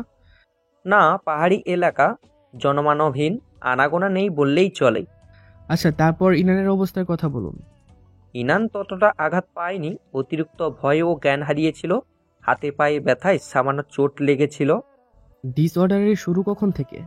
ইফাজের চোখ টলমল করে উঠল, যেন এক্ষুনি জল গড়িয়ে পড়বে। নাক টেনে বললেন, ইনানের জ্ঞান ফেরার পর থেকে ও শুধু জেহফিলকে খুঁজছিল। ওকে যখন বললাম জেহফিল নেই, তখনও আরো বেশি পাগলামি করছিল। কেবিনের সবকিছু ভেঙে ফেলছিল। আমার শান্ত কোমল মেয়েটা কেমন হিংস্র হয়ে গিয়েছিল। তারপর হুট করেই প্রায় এক সপ্তাহের মতো চুপ হয়ে যায়। আমি প্রতিদিন ভিজিট করতাম, তারপরও ওকে বাড়িতে নিয়ে আসি। আমি ভেবেছি জেহফিলকে হারানোর শোকে ও চুপ হয়ে গিয়েছিল। তারপর একদিন ঘরে ফেরার পর ওর রুমে আওয়াজ শুনি, ইনানের হাসির আওয়াজ। ইনানের সাথে কেউ ছিল রুমে, ওর কোনো ফ্রেন্ড হয়তো। কিন্তু রুমে যাওয়ার আগে ওর দরজার বাইরে থেকে অন্যরকম কিছু দেখতে পাই আমি। দরজা ভিজিয়ে দেখি ও একা একা হাসছে, কথা বলছে। হাসির মাঝে হঠাৎ চুপ হয়ে যাচ্ছে। তখন গম্ভীর শোনায় ওর কণ্ঠ। এক্সপ্রেশন চেঞ্জ হয়ে যায়, বসার ভঙ্গি অন্যরকম হয়। আমি ততটা আমলে নেইনি ব্যাপারটা। ইনানের একা একা কথা বলার অভ্যেস আছে, কিন্তু সেম ব্যাপারটা কয়েকদিন টানা চলতে থাকে। একদিন দেখি ও কেমন খুঁড়িয়ে হাঁটছে, ওর কথার ভাব চাহনি অন্যরকম ছিল। তারপর আবার সোজা হয়ে দাঁড়িয়ে নরম সুরে বলছিল, জেভিল আপনি ঠিক হয়ে যাবেন। তারপর আবার খুঁড়িয়ে নরম চেহারা বদলে গিয়ে কিছু বলল। সেদিন সন্ধে ইনান কান্না করতে করতে রুমে আসলো। বলল জেহেফিলকে হসপিটালে ভর্তি করাতে, ওর পা ভেঙে গেছে অ্যাক্সিডেন্টে। আমি ভয় পেয়ে গিয়েছিলাম সেদিন ইনানের কিছু হয়েছে কিনা, সেই জন্য আমার সাইকিয়াট্রিস্ট বন্ধু কাউসারকে নিয়ে আসলাম। কাউসারকে নিয়ে আসার দিন ইনান হঠাৎ আমাকে এসে বলল সে এখানে থাকবে না, জেহফিলের ট্রিটমেন্ট করিয়ে চলে যাবে জেহফিলের বাড়িতে, আরো অনেক কিছু। কাউসার ইনানকে পরিচয় দিল ডাক্তার নামে, ইনানকে পর্যবেক্ষণ করলো। ইনানকে জিজ্ঞাসাবাদ করলাম জেফিলের অবস্থা নিয়ে। ওর কথাবার্তায় বুঝলাম ও মাল্টিপল পার্সোনালিটি ডিসঅর্ডারে আক্রান্ত। আমি এক্সপ্লেইন করি সেটা কি, তুমি অবশ্য জানবে এসব নিয়ে, তাও বলি। হয় না মাঝে মাঝে আমরা কথা বলতে বলতে কিংবা হঠাৎ জোন আউট হয়ে যায় বা হারিয়ে যায় অন্য দুনিয়ায়, যাকে বলে দিবাস্বপ্ন। কিন্তু মাল্টিপল পার্সোনালিটি ডিসঅর্ডার দিবাস্বপ্নের থেকে অতিমাত্রায় প্রকট। একজন ব্যক্তির মধ্যে সর্বাপেক্ষা 100টি সত্তার দেখা দিতে পারে এই রোগে। এটা বিভিন্ন কারণে হয় এবং এই কারণগুলোর জন্যই বিভিন্নভাবে তার ভেতর সত্তাগুলোর আবির্ভাব ঘটে, বিভিন্ন ব্যক্তিত্বের প্রবেশ ঘটে তার মধ্যে। হয়তো তার কাল্পনিক চরিত্রের কেউ কিংবা জীবন থেকে হারিয়ে যাওয়া প্রিয় কেউ। এটা বিশেষত হয় কেউ যদি কোনো ট্রমায় গিয়ে থাকে। আবার অনেকে নিজেদের জীবন নিয়ে হ্যাপি না, সে যেমন আছে সেটা তার পছন্দ না, তাই নিজেকে খুশি রাখতে বিভিন্ন চরিত্র বানায় এবং নিজেদের জীবন থেকে মুক্তির জন্য অন্য ব্যক্তিত্বের প্রকাশ ঘটায়। এই রোগের কারণ আরও বর্ণনামূলক, কিন্তু আমি ওগুলোই যাব না এখন। ইনানকে নিয়ে বলি, ওর মধ্যেও এই রোগটা দেখা দিয়েছে যখন সে বুঝলো জেফিল তার সব কিংবা জেফিলকে ছাড়া সে থাকতে পারছে না। একা একা কথা বলতো জেফিলের সাথে, কিন্তু ইনান জেফিলকে তীব্রভাবে উপলব্ধি করার জন্য জেফিলের ভাবভঙ্গি, কথা বলার স্টাইল, এমনকি ও নিজের মনে ভেবেছে জেফিলের পা ভেঙে গেছে, সেটাও নকল করছিল ধীরে ধীরে। ওর মনে হয়েছে জেফিল মরেনি, ও ইনানের সাথেই আছে। তারপরে নিজ মনের কল্পনা ছিল জেফিল ভালো স্বামী হবে, সেই অনুযায়ী অ্যাক্টিং করত। এবং পরে যখন আবার নিজ মনে নিষ্ঠুর জেফিলের কল্পনা করত তখন হিংস্র হয়ে অ্যাক্টিং করত। যখন ইরানকে চেক আপ করতে যেতাম তখন ওর মনে থাকা জেফিল চাইতো না আমরা চাই, ও তখন জেফিলের রূপ ধরে কঠোর হয়ে কথা বলে। ট্রিটমেন্ট অবশ্যই আছে এই রোগের, তবে সময়ব্যাপী। ইফাত রাজি হচ্ছিল না, বুঝিয়েছিলাম, কিন্তু বাবার মন তো, ওর ধারণা ছিল মেয়ে ভালো থাকবে জেফিলকে কল্পনা করে। আমি ততটাও বাধা দিইনি। ইফাত মেয়েকে চোখে চোখে রাখবে এই ভেবে আমি আগাইনি। আর এই জন্যই তাসবিরকে মারার চেষ্টা করেছিল আর শরৎকে মেরেছিল। ইফাত চমকালেন, তিনি জানতেন না তাজবীরের ঘটনা। তাজবীর এতক্ষণ নীরব দর্শকের ন্যায় ছিল। এবার সে মোবাইল বের করে ভিডিও অন করলো, যেখানে ইনান ক্রাচে ভর দিয়ে খুঁড়িয়ে হাঁটছিল, হাতে ছুরি, চোখে মুখে জেহেফিলের মতো হিংস্রতা। কাউসার নিজেও জানতেন না ইনানের ভেতরে জেহেফিল যে এতটা ভয়ঙ্কর হয়ে যাবে। একটা বারো চিন্তা করেছেন ইফাত স্যার, আপনার নয় সিদ্ধান্তের ফলাফল কতটা ভয়ানক? এটা আমি প্রথমে একদমই ধরতে পারিনি। ইনানের অস্বাভাবিক ব্যবহার প্রথম দিন থেকেই সন্দেহজনক লাগে। ওকে চোখে চোখে রাখি সবসময়। তাজবীর দেয়ালে পিঠ ঠেকিয়ে বলতে লাগে, নির্বিকার গলা তার। বারান্দায় একা একা এসব কথা বলতো, কাপল ডান্স করতো, এমনভাবে কথা বলতো যেন ওর সাথে জেহফিল আছে। আমার চেয়ে থাকা ইনান লক্ষ্য করেছিল অবশ্য, তবে ও হয়তো ভেবেছিল আমি ওকে বিরক্ত করার চেষ্টা করছি বা ওর পিছু নিচ্ছি, তাই ও রেগে গিয়েছিল। আর আমার ধারণা ওর মনের মধ্যে গেঁথে গিয়েছিল আমি শরতের মতো কেউ একজন। ইনানের মাঝে থাকা জেহফিলও সেটাই ভাবছে। যেহেতু ওরা কানেক্টেড, সেই জন্য জেহফিল ইনান আমাকে মারার চেষ্টা করে। আমি যা ভেবেছিলাম তাই সত্যি হলো, ও পার্সোনালিটি ডিসঅর্ডারের আক্রান্ত। ইফাজ খান এবার তাজবীরকে প্রশ্ন করলেন, তুমি কেন আমার মেয়ের উপর নজরদারি করছো? আর কেনই বা আমার পেছনে লেগেছো? উদ্দেশ্য কি তোমার? এই পর্যায়ে কিছুটা রেগে যান ইফাজ। তাজবীরের কারণেই আজকে সত্যটা সবার সামনে এলো, তাও জঘন্যভাবে। তাজবীর যদি তার ভিডিও না করত তাহলে প্রমাণও থাকতো না, ইনান আর তিনি বেঁচেও যেতেন। তাজবীর বাঁকা হাসে, মস্করা করে বলল, এই ধরুন আপনার কুকীর্তি শাস্তি দেওয়াটার উদ্দেশ্য ছিল। মানে? আরে ঘামছেন কেন? চিন্তিত হওয়ার ভান করে বলল তাজবীর। ইফাজ কপালে হাত দিয়ে দেখলো তিনি আসলেই ঘামছেন। ঢোক গিলে বললেন, বাজে বকো না। এইসব আমার ধাতে নেই, তবে একটা কথা বলি, আপনার থেকে প্রিয় জিনিস কেড়ে নেওয়াই ছিল আমার মেইন উদ্দেশ্য। আপনার শারীরিক শাস্তি পান কি পান না তা আমার কাছে ম্যাটার করে না, কিন্তু মানসিকভাবে আপনাকে ভেঙে ফেলতে চেয়েছি আমি, অ্যান্ড আই গেস সাকসেসও হয়েছি। আপনি সারা জীবন অনুতপ্ত হয়ে ধুকে ধুকে মরবেন, এটাই আমার চাওয়া। ইরফাজ খানের চোখ অক্ষিকোটর থেকে বেরিয়ে আসার উপক্রম। এই ছেলেকে তিনি ভালো করে চিনেনও অবধি না, শুধু ইনানের পড়শি হিসেবে যাই একটু চোখে চোখে পড়ত। আজকে তো এই ছেলে তাদের কল দিয়ে ডেকে এনেছিল। কেউ কিসের প্রতিশোধ নিতে এতটা ছটফট করছে এই ছেলে? পলক, ইরফাজ আর তাজবীরের ব্যক্তিগত কথায় একদমই মাথা ঘামায় না। তার চিন্তা ইনানকে নিয়ে। নতুন করে ইনানকে পাবার আশায় উত্তেজিত সে।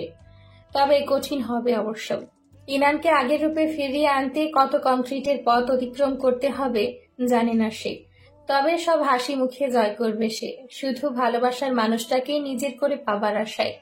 তবে জেহফিলের লাশ খুঁজে না পাওয়া অবধি ভবিষ্যৎ আগাম কল্পনা করা যাবে না। কিন্তু কিন্তু পলকের মন বলছে জেহফিল নেই। একজন আহত মানুষের পক্ষে সম্ভব না বাঁধ দেওয়া নদীর তীরে ওঠা।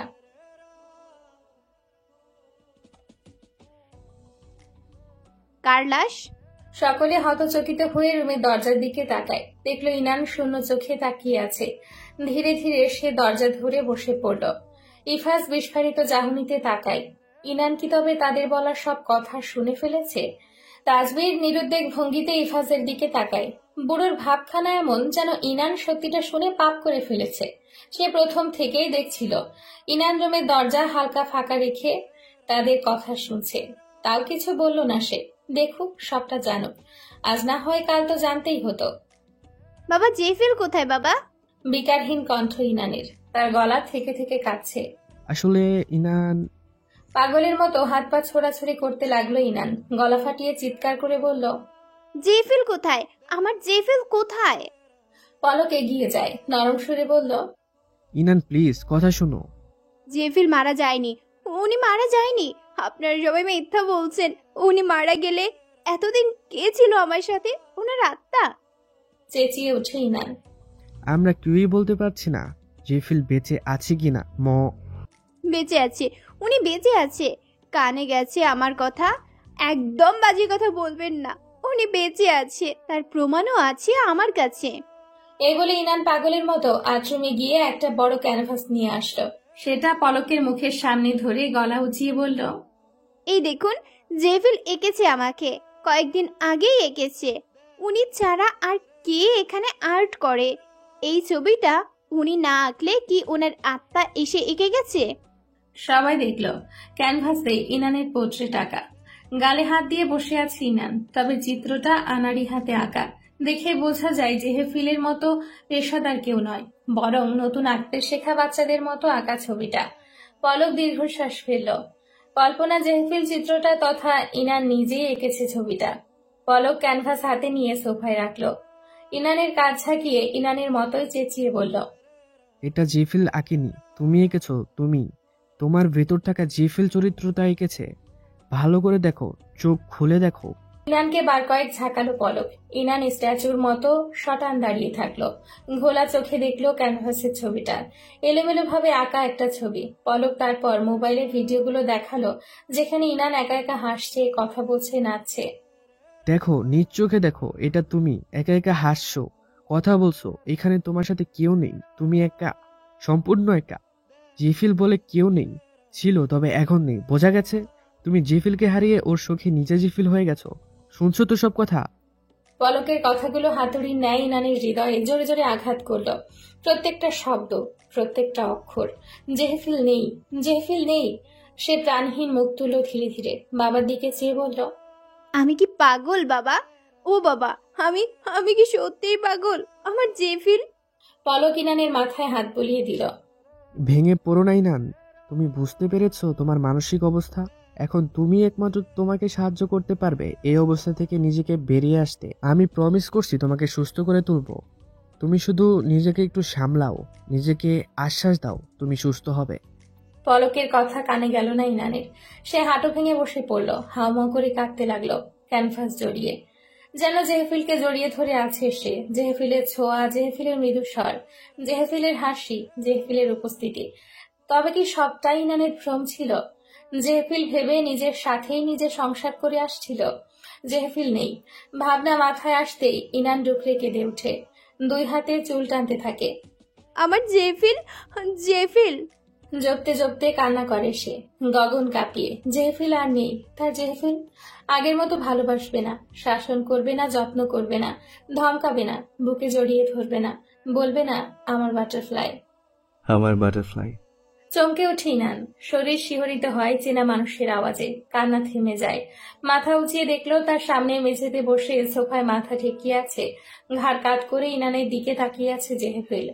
জেহফিলের ঘাড় সমান চুলগুলো দোল খাচ্ছে মৃদু বাতাসে। এই রাতের বেলাতেও যেন এক টুকরো মৃদু সোনালি আলো জেহফিলের মুখে লুটোপুটি খাচ্ছে। জেহফিলের পরনে সাদা শার্ট। নৈসর্গিক জেহফিলকে দেখে ইনান হামাগুড়ি দিয়ে এগিয়ে যায়। জেহফিলের কাছে সে গালে হাত রাখে ইনান। সেই স্পর্শ, চোয়াল শক্ত, কঠিন গাল, নরম ঠোঁট। এই তো তার জেহফিল, তার জেহফিল তার সামনে। অথচ তারা বলে কিনা তার জেহফিল মারা। না না, এসব বাজে কথা বলবে না ইনান। ইনান নাকি পাগল? পাগল তো সবাই। চোখের সামনে জেহফিল বসে আছে আর তারা জেহফিলকে নিয়ে বাজে বকছে। ধিক্কার সবাইকে। এখানেই তো ছিলাম, তোমার কাছে, তোমার পাশে। তাই না? আপনি এখানেই ছিলেন, অথচ ওনারা কি বলছে শুনেছেন? সবাই পাগল জেফিল, সবাই পাগল হয়ে গেছে। ওনারা কেউই আপনার ভালো চায় না, আমাদের ভালো চায় না। চলুন না দূরে কোথাও চলে যাই, যেখানে শুধু আমি আর আপনি থাকবো। রুমের ব্যক্তিবর্গ সবাই দেখল ইনানের একা একা ব্যক্তিত্ব বদল হওয়া কথাবার্তা। ইফাজ মুখ চেপে কেঁদে ফেললেন। সব আমার দোষ, সব আমার। আমি নিজ হাতে মেয়েটাকে শেষ করলাম, মেয়েটার জীবন নষ্ট করলাম। কাউসার ইফাজকে ধরে সামলান। এই মুহূর্তে কি বলে সান্ত্বনা দিবেন উনি? পলক কোমরে হাত রেখে হতাশ চোখে চাই ইফাজের দিকে। ইফাজের সামনে গিয়ে বলল, সবকিছুর একটা শেষ থাকে ইফাত স্যার। এখন সময় এসেছে ইনানের ব্যাপারটাও ক্লোজ করার। আমি আমার সর্বোচ্চ চেষ্টা করব ইনানকে ভালো কোনো সাইকিয়াট্রিস্ট দেখিয়ে সুস্থ করার। ওকে আদালতে মেন্টালি অ্যাবনর্মাল প্রমাণ করলে ওর শাস্তি এড়ানো যাবে, কিন্তু আপনাকে। আমি সব শাস্তি মেনে নেব আমার, শুধু আমার মেয়েটাকে একটু সেফে রাখো, ওকে একটু চোখে চোখে রাখো, ওর যাতে কোনো শাস্তি না হয়। আমি শুধু এটাই চাই, জেলের মুখ যাতে ওকে দেখতে না হয়। দয়া করো পলক, দয়া করো।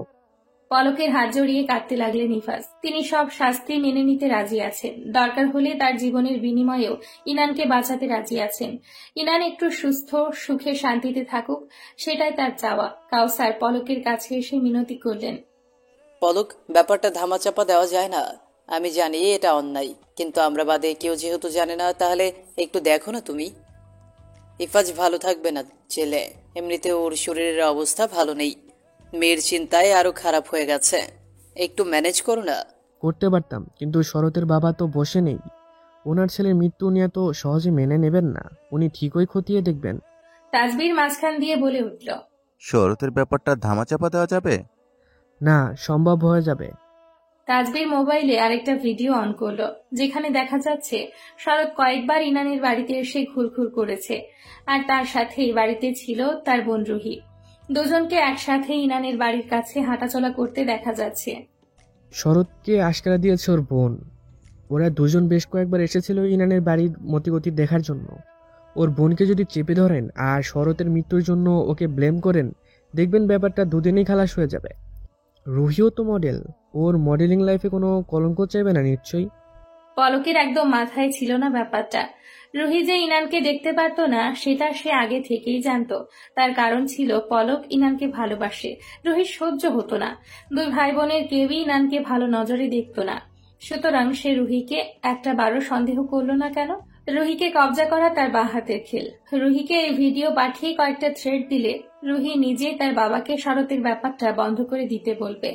এর জন্য সে তার মৃত ভাইয়ের কুকীর্তি সব বলে দিয়েও বাবাকে সরিয়ে নিতে পারে। রুহি নিজের ক্যারিয়ারের জন্য সব করতে পারে। পাবলিক ইমেজ তার কাছে তার ফ্যামিলির চেয়েও বড়। আর শরতের ব্যাপারটা নিয়ে 1-2 মাস হাউকাউ চলার পর এমনিতেও চুপ হয়ে যাবে সব। এমনই তো হয়।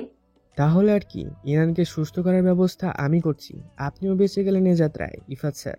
একজন সৎ পুলিশ অফিসার হয়েও ওর সাথে একটা কাজ করতে হচ্ছে আমাকে, ঠিক আপনার মতো। পলক আর কিছু না বলেই কাউসারের সাহায্যে ইনানকে চেতনাহীন করে ওকে কোলে তুলে নিয়ে চলে যায়। ইফাজ তখনও অবাক চোখে তাজবীরের দিকে তাকিয়ে আছেন। এই ছেলে তাকে ফাঁসালো, আবার তাকে বাঁচালো। আসলে ও চাইছেটা কি? কম্পিত গলায় বললেন, তুমি তুমি কি চাও আমার থেকে? কেন এমন করছো? তাজবীর চুলগুলো ব্যাকব্রাশ করলো, ঠোঁট চেপে হেসে বলল, কি চাই আমি বলুন তো? আপনার জেলে পচে মরাটা দেখতে আমার খুবই কষ্ট হতো জানেন। এত বড় শাস্তি দেওয়ার মন আমার নেই, এত নিষ্ঠুর আমি না। উই আর এ ফ্যামিলি দোস্ত। ইফাজের দৃষ্টিতে চমক। কি কি বললে তুমি? কি বললাম? নিষ্পাপ স্বর তাজবীরের। ইফাজ এতটাই চমকান যে কিছুই বলতে পারছিলেন না, গলার কথা বেঁধে যাচ্ছিল। ইটস ওকে, এত ভয় পাচ্ছেন কেন? ভয় পাওয়ার তো কিছুই নেই। এখন আপনি সেফ, টোটালি সেফ, তাই না?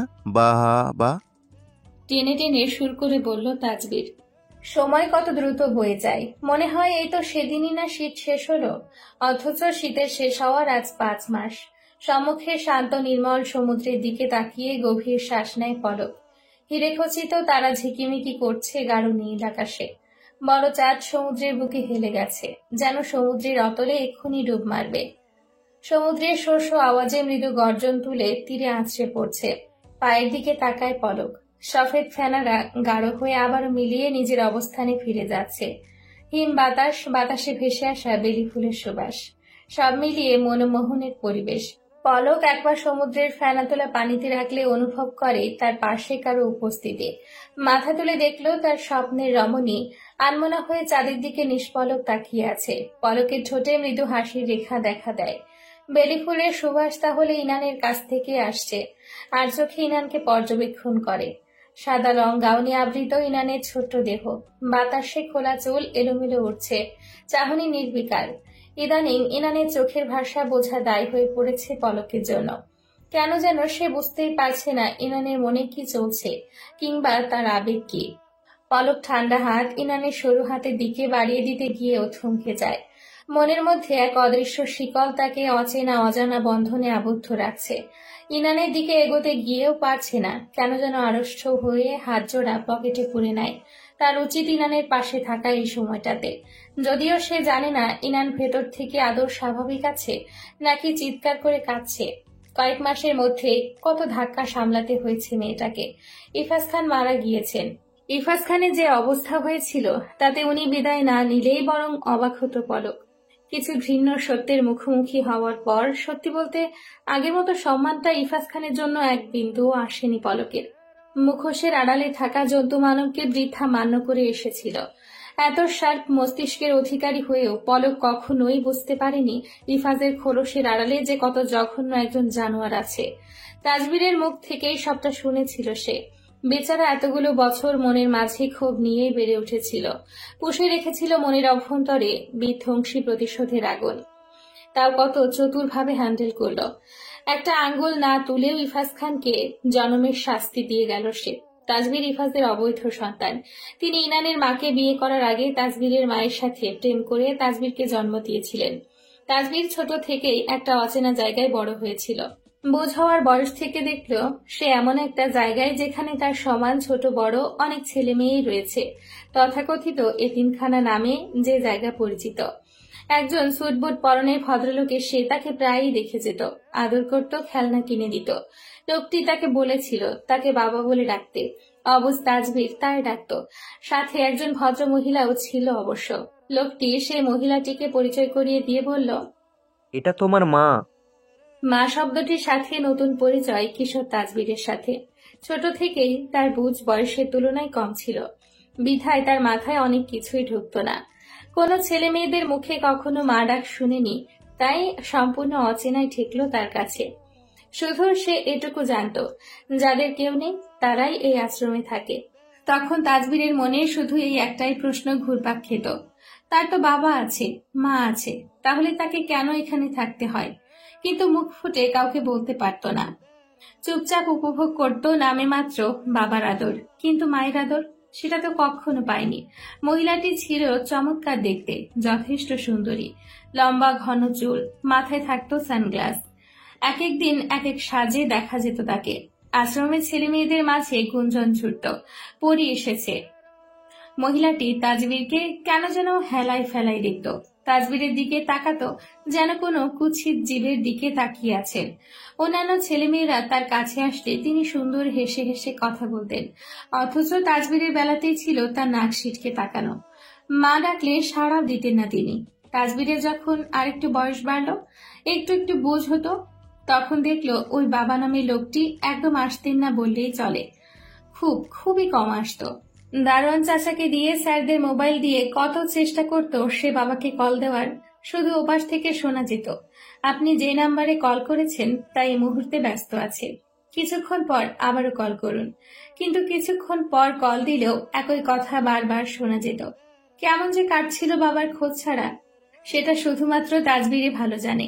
প্রতিদিন গেটের দিকে তাকিয়ে থাকতো, এই বুঝি তার বাবা কালো গাড়ি নিয়ে তাকে দেখতে আসবে, কিন্তু আসতো না। যখন একেবারেই আশা ছেড়ে দিল, তখন তাজবীরকে ডাকা হলো আশ্রমের হেড স্যারের রুমে।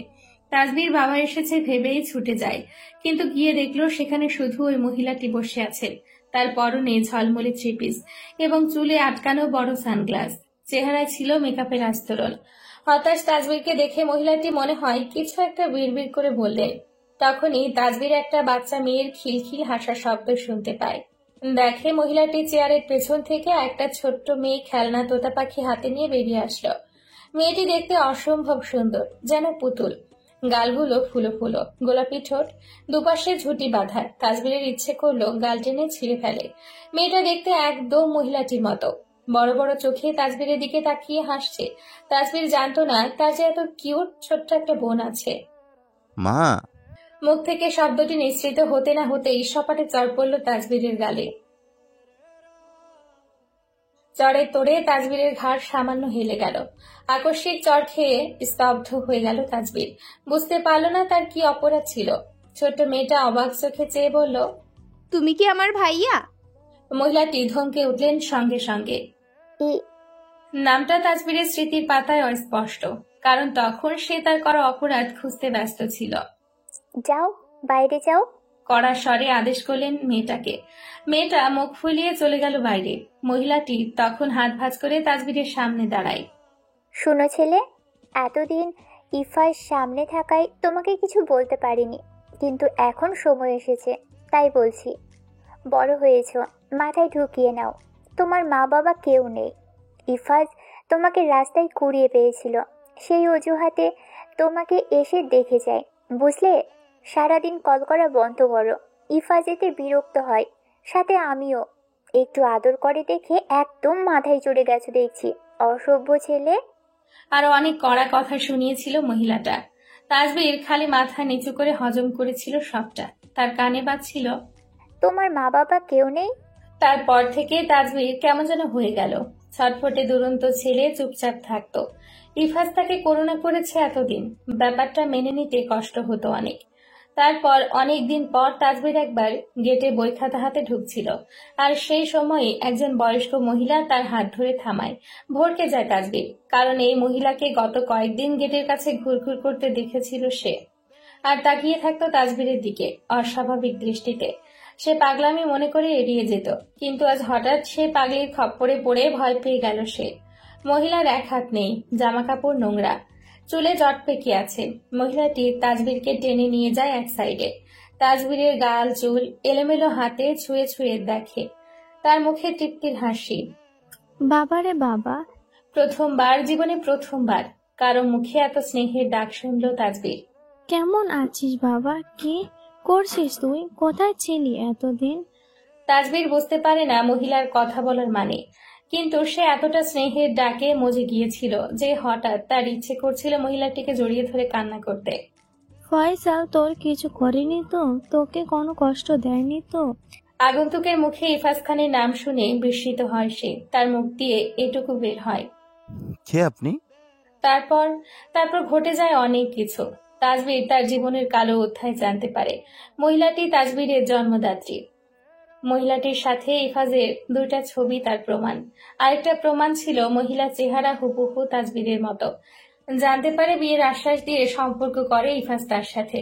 সম্পর্কের মাঝে একজন বড়লোক বাবার মেয়ের সাথে পরিচয় হয় ইফাজের। প্রেমে পড়ে যান আরেক মেয়ের। তাজবীরের মায়ের সাথে সম্পর্ক ছিন্ন করতে গেলে জানতে পারে সে গর্ভবতী। ইফাজ তখন নতুন প্রেমিকার প্রেমে এতই মাতোয়ারা যে প্রাক্তন এবং প্রাক্তনের বাচ্চাকে মেরে ফেলার হুমকি দেয়। তাজবীরের জন্মের পর তার মা তাকে এখানেই রেখে যান। এটাও জানতে পারে ইফাজের নতুন প্রেমিকা তার সম্পর্কে জানেন এবং এতে একটুও বিচলিত না, বরং ইফাজকে আদেশ করেন তাজবীরের মাকে মেরে ফেললেই তার শান্তি হবে। অন্ধ ইফাজ তাই করার জন্য হন্যে হয়ে তাজবীরের মাকে মারার চেষ্টা করেন। এত অত্যাচার করেন যে এক হাত হারাতে হয় তাজবীরের মাকে।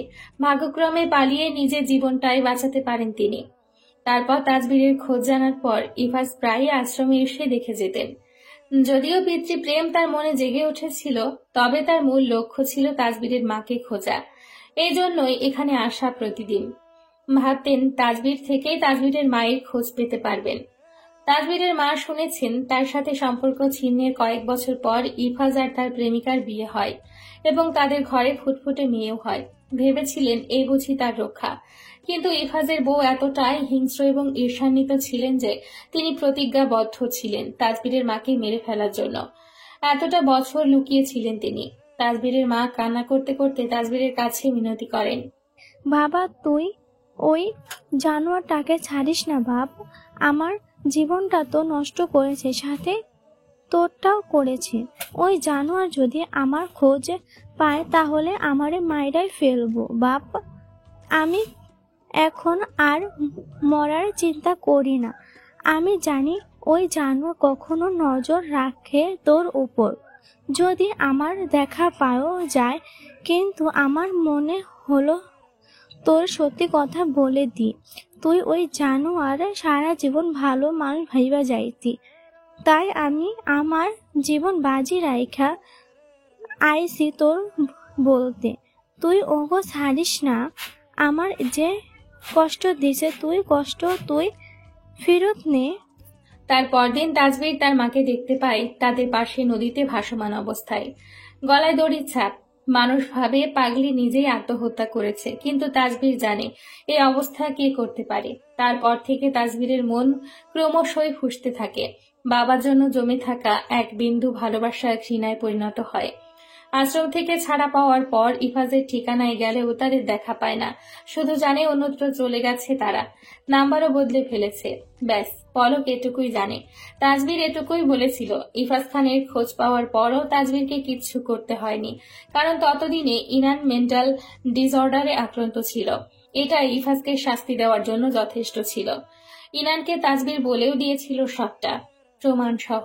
ইনান ভেঙে পড়ে, বাবাকে দূরে ঠেলে দেয়, চোখের সামনে আসতে বারণ করে দেয় ইফাজকে। বাবার এবং মৃত মায়ের করা অপরাধ মনে দাগ কাটে গভীরভাবে। মাকে এতটা নিষ্পাপ ভেবেছিল, এতটা ভালোবেসেছিল। তার মাও তাকে কত আদর করতেন। কখনো মনেই হয়নি তার মন যে কতটা কালো। হয়তো এই পাপের শাস্তিই ছিল তার অকাল মৃত্যু। আদরের মেয়ের অবহেলা সইতে না পেরে ধীরে ধীরে স্মৃত হয়ে যান ইফাজ। সম্পূর্ণভাবে ভেঙে পড়েন তিনি। ইনানের কাছে ক্ষমাও চান, কিন্তু মেয়ের মন গলে না। এত বড় একটা অপরাধের পর তাকে মেনে নেওয়া আসলেই সহজ নয়। 2টা মাসে পাগলের মতো হয়ে যান ইফাজ। হাত পা নাড়াতে পারতেন না ঠিক মতো, কথা বলতে পারতেন না। হসপিটালাইজড করার পরেও তার অবস্থার অবনতি ছাড়া কিছুই হচ্ছিল না। নিজের করা পাপকর্মের জন্য সারাদিন আফসোস করেন আর একা একা পাগলের মতো কান্না করতে থাকেন। এরপর একদিন হুট করে স্ট্রোক করে বিদায় নেন। ইফাজের মৃত্যুর সময় তাজবীর এবং ইনান দুজনেই গিয়েছিল। তাজবীরের ঠোঁটে ছিল প্রতিশোধ নিতে পারার তৃপ্ত হাসি, আর ইনানের মুখ ছিল কঠোর। শুধু তার দুচোখ বেয়ে অঝরে নোনা পানির ধারা বয়ে পড়ছিল। তারপর সবাই সবার রাস্তায়। পলক ইনানকে সুস্থ করার জন্য যা লাগে সব করে। ভালো সাইকিয়াট্রিস্টের শরণাপন্ন হয়। এর মধ্যে তাজবীর মাঝে মাঝে এসে ইনানকে দেখে যেত। তাজবীর ইনানের খরচ বহন করতে চাইলে পলক বাধা দেয়, কিন্তু তাজবীরের কথা, সে একজন ভাই হিসেবে ইনানের জন্য কিছুই করতে পারেনি, তাই অন্তত এইটুকু করে যাতে ভ্রাতৃত্বের মান রাখতে পারে। পলক তা শুনে আর বারণ করেনি। ইনানের অবস্থার উন্নতির কথা উঠলে পলক ঠিকঠাক কিছুই বলতে পারবে না।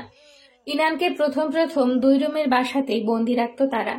কিছু মুহূর্ত পর পর ইনানের পার্সোনালিটি চেঞ্জ হয়ে যেত। সে জেহেফিলের সাথে একা একা কথা বলতো। তাকে শত বোঝানোর পরেও সে কারো কথা মাথায় নিত না। জেহফিল যে নেই এটা কেউ বলতে গেলেই হিংস্র হয়ে যেত ইনান। যখন ইনানের মাঝে জেহফিল চলে আসতো তখন তাকে চেয়ারে বেঁধে রাখতে হতো। জেহফিল তখন পলককে আজে বাজে ভাষায় গালি দিত ইনানের কাছে আসার জন্য। তখন সেগুলো পলক রেকর্ড করে ইনান স্বাভাবিক অবস্থায় আসলে তাকে দেখাতো। জেহফিলের পার্সোনালিটি যখন চলে আসতো তখন কাউসার এবং আরো 2-3 সাইকিয়াট্রিস্ট খুব শান্তভাবে জেহফিলের সাথে কথা বলে বলে তার সাথে ভাব জমান, এবং যখন সে শান্ত হয়ে যেত তখন তারা ইনানের অবস্থা, শারীরিক এবং মানসিক অবস্থা দুটোই করুণভাবে জেহফিলের কাছে বলতেন। এভাবে চললে ইনানকে সত্যি সত্যি মেন্টাল হসপিটালে ভর্তি করাতে হবে, আর এতে ইনান আরো অ্যাবনর্মাল হয়ে যাবে, কখন না কখন সুইসাইড করে ফেলে। জেহফিল ইনানের ব্যাপারে প্রচুর কনসার্ন। সেটাকেই কাজে লাগিয়ে কাউন্সিলররা জেহফিলকে বোঝাতো সে যদি তার হঠাৎ চলে আসাটা কমিয়ে দেয় এবং তার অ্যাগ্রেসিভনেস দূর করে তবে ইনানের সুস্থ হওয়ার সম্ভাবনা আছে। তারা ইনানকে ব্রেন ওয়াশ করতে পারলেও জেহফিলকে করতে অনেক বেগ পেতে হয়েছে তাদের। বর্তমানে ইনান আগের থেকে অনেকটাই শান্ত এবং জেহফিলের পার্সোনালিটি হুটহাট করে চলে আসে না তার মধ্যে। দিনে একবার কিংবা 2 দিনে একবার করে আসে, নর্মাল কথাবার্তা হয়, আবারও চলে যায়। ইনানের চিকিৎসা খুবই সময় সাপেক্ষ ব্যাপার, তবে আশা রাখা যায় ইনান ঠিক হবে হয়তো। জেফিল, পলকের ভাবনা রীতি ঘটে। তার পাশে দাঁড়ানো ইনান বিষণ্ণ সুরে জেহফিলের নাম ধরে ডেকে ওঠে। পলকের কষ্ট হয়, সত্যি অনেক কষ্ট হয়। ইনান মাঝে মাঝে জেহফিলকে ডাক দেয়। ইনানকে পাওয়ার আশায় একসময় হাল ছেড়েই দিয়েছিল সে, কিন্তু এখন ইনানের কেউ নেই। না আছে বাবা, না আছে জেহফিল। ইনানকে ভালো করে চেনার মতো তাজবীর না, তাই তার ওপর ছেড়ে না দিয়ে পলক নিজের সব ভার নিজের কাঁধে তুলে নেয়। এখন তো ইনানকে সে 100% পাবেই, শুধু সময়ের অপেক্ষা। পলক পকেটের মধ্যে রাখা ডায়মন্ড রিংটার দিকে তাকায়, হাতের মুঠোয় নিয়ে বিড়বিড় করে, শুধু সময়ের অপেক্ষা? কোথাও ঘুরতে যাওয়ার ইচ্ছা আছে ইনান? পলক কথা বাড়ানোর চেষ্টায় প্রশ্ন করল। ইনান দুদিকে মাথা নাড়িয়ে না সূচক জবাব দেয়, মুখে কিছু বলে না। হাত আড়াআড়ি ভাবে ভাঁজ করে ভাবলেশীন হয়ে সমুদ্র অবলোকন করছে সে। শান্ত সমুদ্র ধীরে ধীরে অশান্ত হয়ে উঠছে। নীরব ঢেউগুলো আওয়াজ তুলে হাঁটুর নিচ অবধি ধাক্কা খাচ্ছে। পলক আরো কয়েকবার চেষ্টা করলো, কিন্তু জবাবে ইনানকে মাথা নাড়ানো ছাড়া আর কিছুই করতে না দেখে হতাশ হয়ে পড়ল সে। ইনানের এই নির্বিকারত্ব পলককে পীড়া দেয়। থেরাপি থেকে ব্রেন রিফ্রেশ করার জন্যই ইনানকে সমুদ্র তীরে নিয়ে আসা, সাথে নিজের বন্ধুত্ব প্রগাঢ় করা ছিল আরেকটা উদ্দেশ্য। কিন্তু কাজের কাজ কিছুই হচ্ছে না। ঝিরিঝিরি বৃষ্টি শুরু হয়েছে। সমুদ্রের অবস্থা দেখে মনে হয় না এখানে থাকা আর উচিত হবে। পলক ইনানকে চলে যাওয়ার জন্য বলার আগেই ইনান বলে ওঠে, জেফিল। জেফিল নামের কেউ নেই, এটা তুমি বিশ্বাস করছো না কেন? কিছুটা কঠিন গলায় বলে। ইনানের দিকে তাকায় সে। ইনান অন্যদিকে তাকিয়ে আছে এখন, অবাক চোখে। চোখের কোলে জল চিকচিক করছে। ওই তো জেফিল। তোমার ভ্রম। পলক সেই দিকে একবার তাকিয়ে নিরাশ গলায় বলল, না, একদমই না। ইনানের গলা অস্থির, ছটফটানো। ওই যে আমি জেফিলকে দেখছি, ওই যে উনি। এই বলে ইনান ছুটতে আরম্ভ করে সমুদ্রের কিনার ঘেঁষে। পলক পিছু পিছু ছুটে। ইনান, যেও না ইনান, ওয়েট। ইনান পলকের কথা শুনল না। বড় বড় ঢেউগুলো ভেঙে পড়ছে ইনানের হাঁটুতে। ভারী বর্ষণের ধারা নেমে এসেছে ধরণীতে।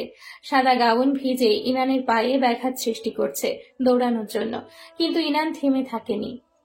জেফিল, জেফিল বলেই চিৎকার করতে করতে নিজের সমস্তটা দিয়ে দৌড়াচ্ছে। পলক ইনানির হাত ধরে হ্যাঁচকা টান দিল। হাঁপাতে হাঁপাতে বলল, পাগল হয়ে গেছো তুমি? দেখছো আকাশের অবস্থা ভালো না, তার উপর তোমার পাগলামি। চলো এক্ষুনি জেফিল। ইনান পলককে ধাক্কা মেরে সরিয়ে দেয়। ইনানের চুল গাল বেয়ে টপটপ করে বৃষ্টির পানি পড়ছে। সে চিৎকার করে বলল, ওই যে জেফিল, আপনি দেখছেন না? উনি আমাকে ডাকছেন। আপনি চলে যান প্লিজ, প্লিজ পলক। এই বলে আবার ছুটতে শুরু করলো। পলকও থেমে থাকে না, ঢেউ মারিয়ে ইনানের পিছু নেয়। ঠিক তখনই ইনান যেদিকে যাচ্ছে সেদিকে একটা অবয়ব অস্পষ্টভাবে দেখতে পেল সে। বৃষ্টির কারণে ভালো করে বুঝতে পারল না, কিন্তু তার মনটা অস্থির হয়ে যাচ্ছে। হঠাৎ খারাপ চিন্তারা আসছে। ধোঁয়াশায় তলিয়ে যাচ্ছে সে। কিছুতেই হতে পারে না। হয়তো ইনান অচেনা কোনো এক লোককে জেহফিল ভেবে এগিয়ে যাচ্ছে। ও হতে পারে।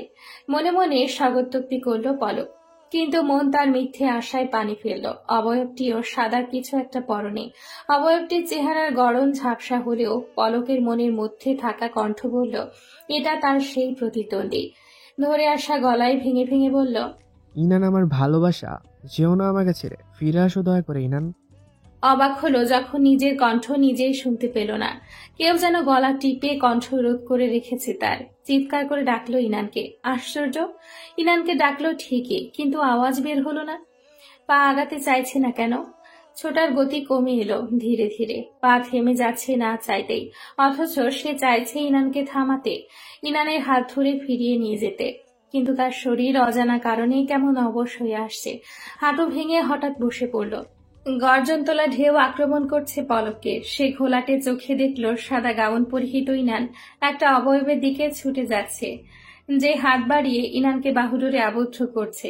তারপর পলকের চোখ ভিজে উঠল। পলক চোখে হাত দিল। এগুলো বৃষ্টির পানি, তাই না? নিজেকে বুঝ দিল, কিন্তু সে জানে এগুলো যে বাড়িধারা নয়, বরং অশ্রুধারা। কাঁধে কারো হাত পড়ল। পলক তাকায় না। চেনা কণ্ঠের একজন পুরুষ বলে ওঠে, আপনি অনেক করেছেন পলক, নিঃস্বার্থে ভালোবেসে গেছেন। তবে একতরফা ভালোবাসা দিয়ে আসলে কিছু হয় না। আপনার মনে ইনান থাকলে ইনানের মন কিন্তু অন্যের দখলে। মেনে নিন পলক, আপনার ডেস্টিনি ইনান ছিল না, আর না ইনানের আপনি। উত্তাল মেঘেদের গর্জন, ঢেউয়ের তাণ্ডবে ধরাধাম মাতোয়ারা। থেকে থেকে বিদ্যুৎ চমকাচ্ছে। সেই বিদ্যুৎ চমকানোর আলোয় ইনান দেখল একজোড়া ধূসর চোখ তার দিকে গভীর চাহনি মেলে তাকিয়ে আছে, যার অতলে ইনানের জন্য ব্যাকুলতা, এক আকাশ ভালোবাসা। ইনানের উত্তেজনা বেড়ে চলেছে। ঠিক মতো দাঁড়াতে অবধিও পারছে না। দৌড়ে গিয়ে জাপটে ধরে সামনে দাঁড়ানো চওড়া বুকে লম্বা মানুষটিকে। অঝরে কান্না করতে করতে জেহফিলের গলা জড়িয়ে ধরল শক্ত করে। জেহফিলও পেশিবহুল বাহুর মধ্যে ইনানকে বন্দি করে নিল। ইনান মাথা তুলে জেহফিলের মুখ, গলা, বুকে হাত বুলিয়ে চুমু খেতে লাগলো অস্থির হয়ে।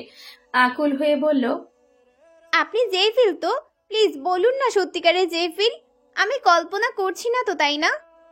জেহফিল ইনানের হাত নিয়ে নিজের গালে রাখে। প্রায় বহু মাস পর ইনানের কর্ণকুহরে তার স্বপ্ন পুরুষের ভরাট হাসকি কণ্ঠস্বর মধুর মতো প্রবেশ করে। বাটারফ্লাই। ইনান নিশ্চল হয়ে যায় যেন, শরীরের ভার ছেড়ে দেয়। চোখ আবারও টলমলো করে উঠে।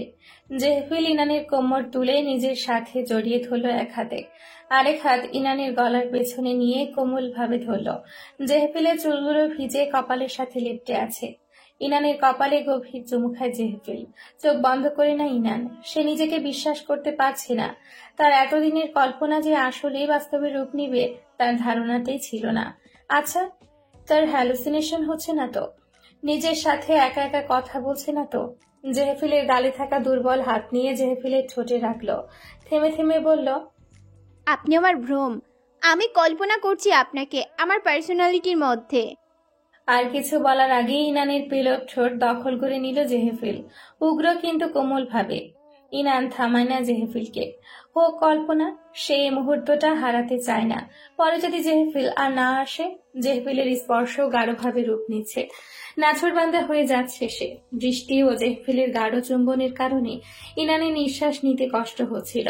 সে জেহফিলের বুকে হাত রেখে ছুটতে চাইলে জেহফিল হাত মুড়ে পেছনে চেপে ধরে। ইনানের নিঃশ্বাস নেওয়ার জন্য মিনি সেকেন্ড সময় দিয়ে সাথে সাথেই আবারও ইনানের ওষ্ঠাধর আয়ত্ত করে নেয় সে। বহু সময় পর ইনানকে ছাড়ল সে। ইনান বড় বড় করে নিঃশ্বাস নিচ্ছিল, কিন্তু জেহফিলকে কিচ্ছুটি বলল না। তার চোখে মুখে তৃপ্তির ঝলক। জেহফিল তার কল্পনা না, সত্যি।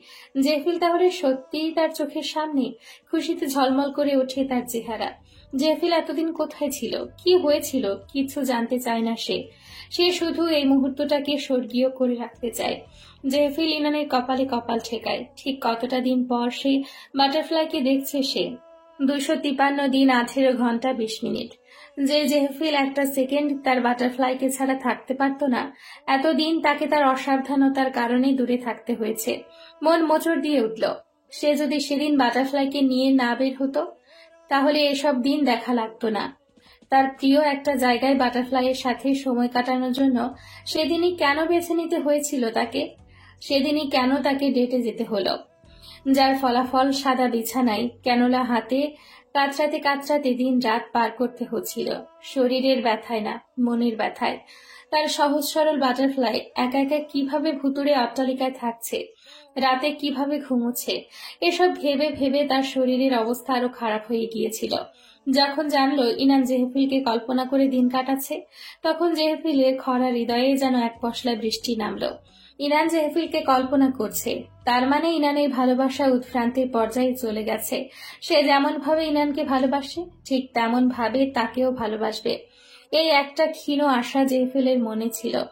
প্রতিদিন ঘুম থেকে উঠে ইনানের মুখশ্রীতে অপলক দৃষ্টিতে তাকিয়ে শুধু ভাবত, আসলে কি মন প্রাণ দিয়ে ইনান তাকে ভালোবাসবে, বেসেছে তাও হিতাহিত জ্ঞান হারিয়ে পাগলের মতো। জেহফিল যতটাই না খুশি ছিল ততটাই বিষণ্ণ ছিল তার হৃদয়। এক আকাশ পরিমাণ ভালোবাসার সাক্ষী থাকতে না পারাটা তাকে কুড়ে কুড়ে খাচ্ছিল পুরোটা সময়। ঠিকমতো খাওয়া ঘুম কিচ্ছু হতো না, আর সেটাই তার আরো একটা ভুল ছিল, যার কারণে অসুস্থ হয়ে আরো বেশি দিন ডাক্তারদের আন্ডারে থাকতে হয়েছিল। চোখ বন্ধ করলেই ইনানের চেহারা ভেসে উঠত, চাতক পাখির মতো অপেক্ষা করে দিন গুনত। কতটা হিংস্র হয়ে গিয়েছিল সে এই কয়েক মাসে, আরো হিংস্র বানিয়েছিল যখন শরতের করা কাজগুলো শুনল। নিজেকে কাপুরুষ এবং অথর্ব মনে হতে থাকলো। তারপর মন শীতল করা খবরটা কানে এলো, ইনান শরৎকে মেরেছে, কুপিয়ে ছিন্ন ভিন্ন করে। এই না হলে বাঘের বউ, তার শান্তশিষ্ট বাটারফ্লাইয়ের অশান্ত রূপ। জেহফিল কাতর গলায় বলল, ইট ওয়াজ সো টাফ বাটারফ্লাই। তোমাকে ছাড়া থাকা যেন মৃত্যু সম ছিল।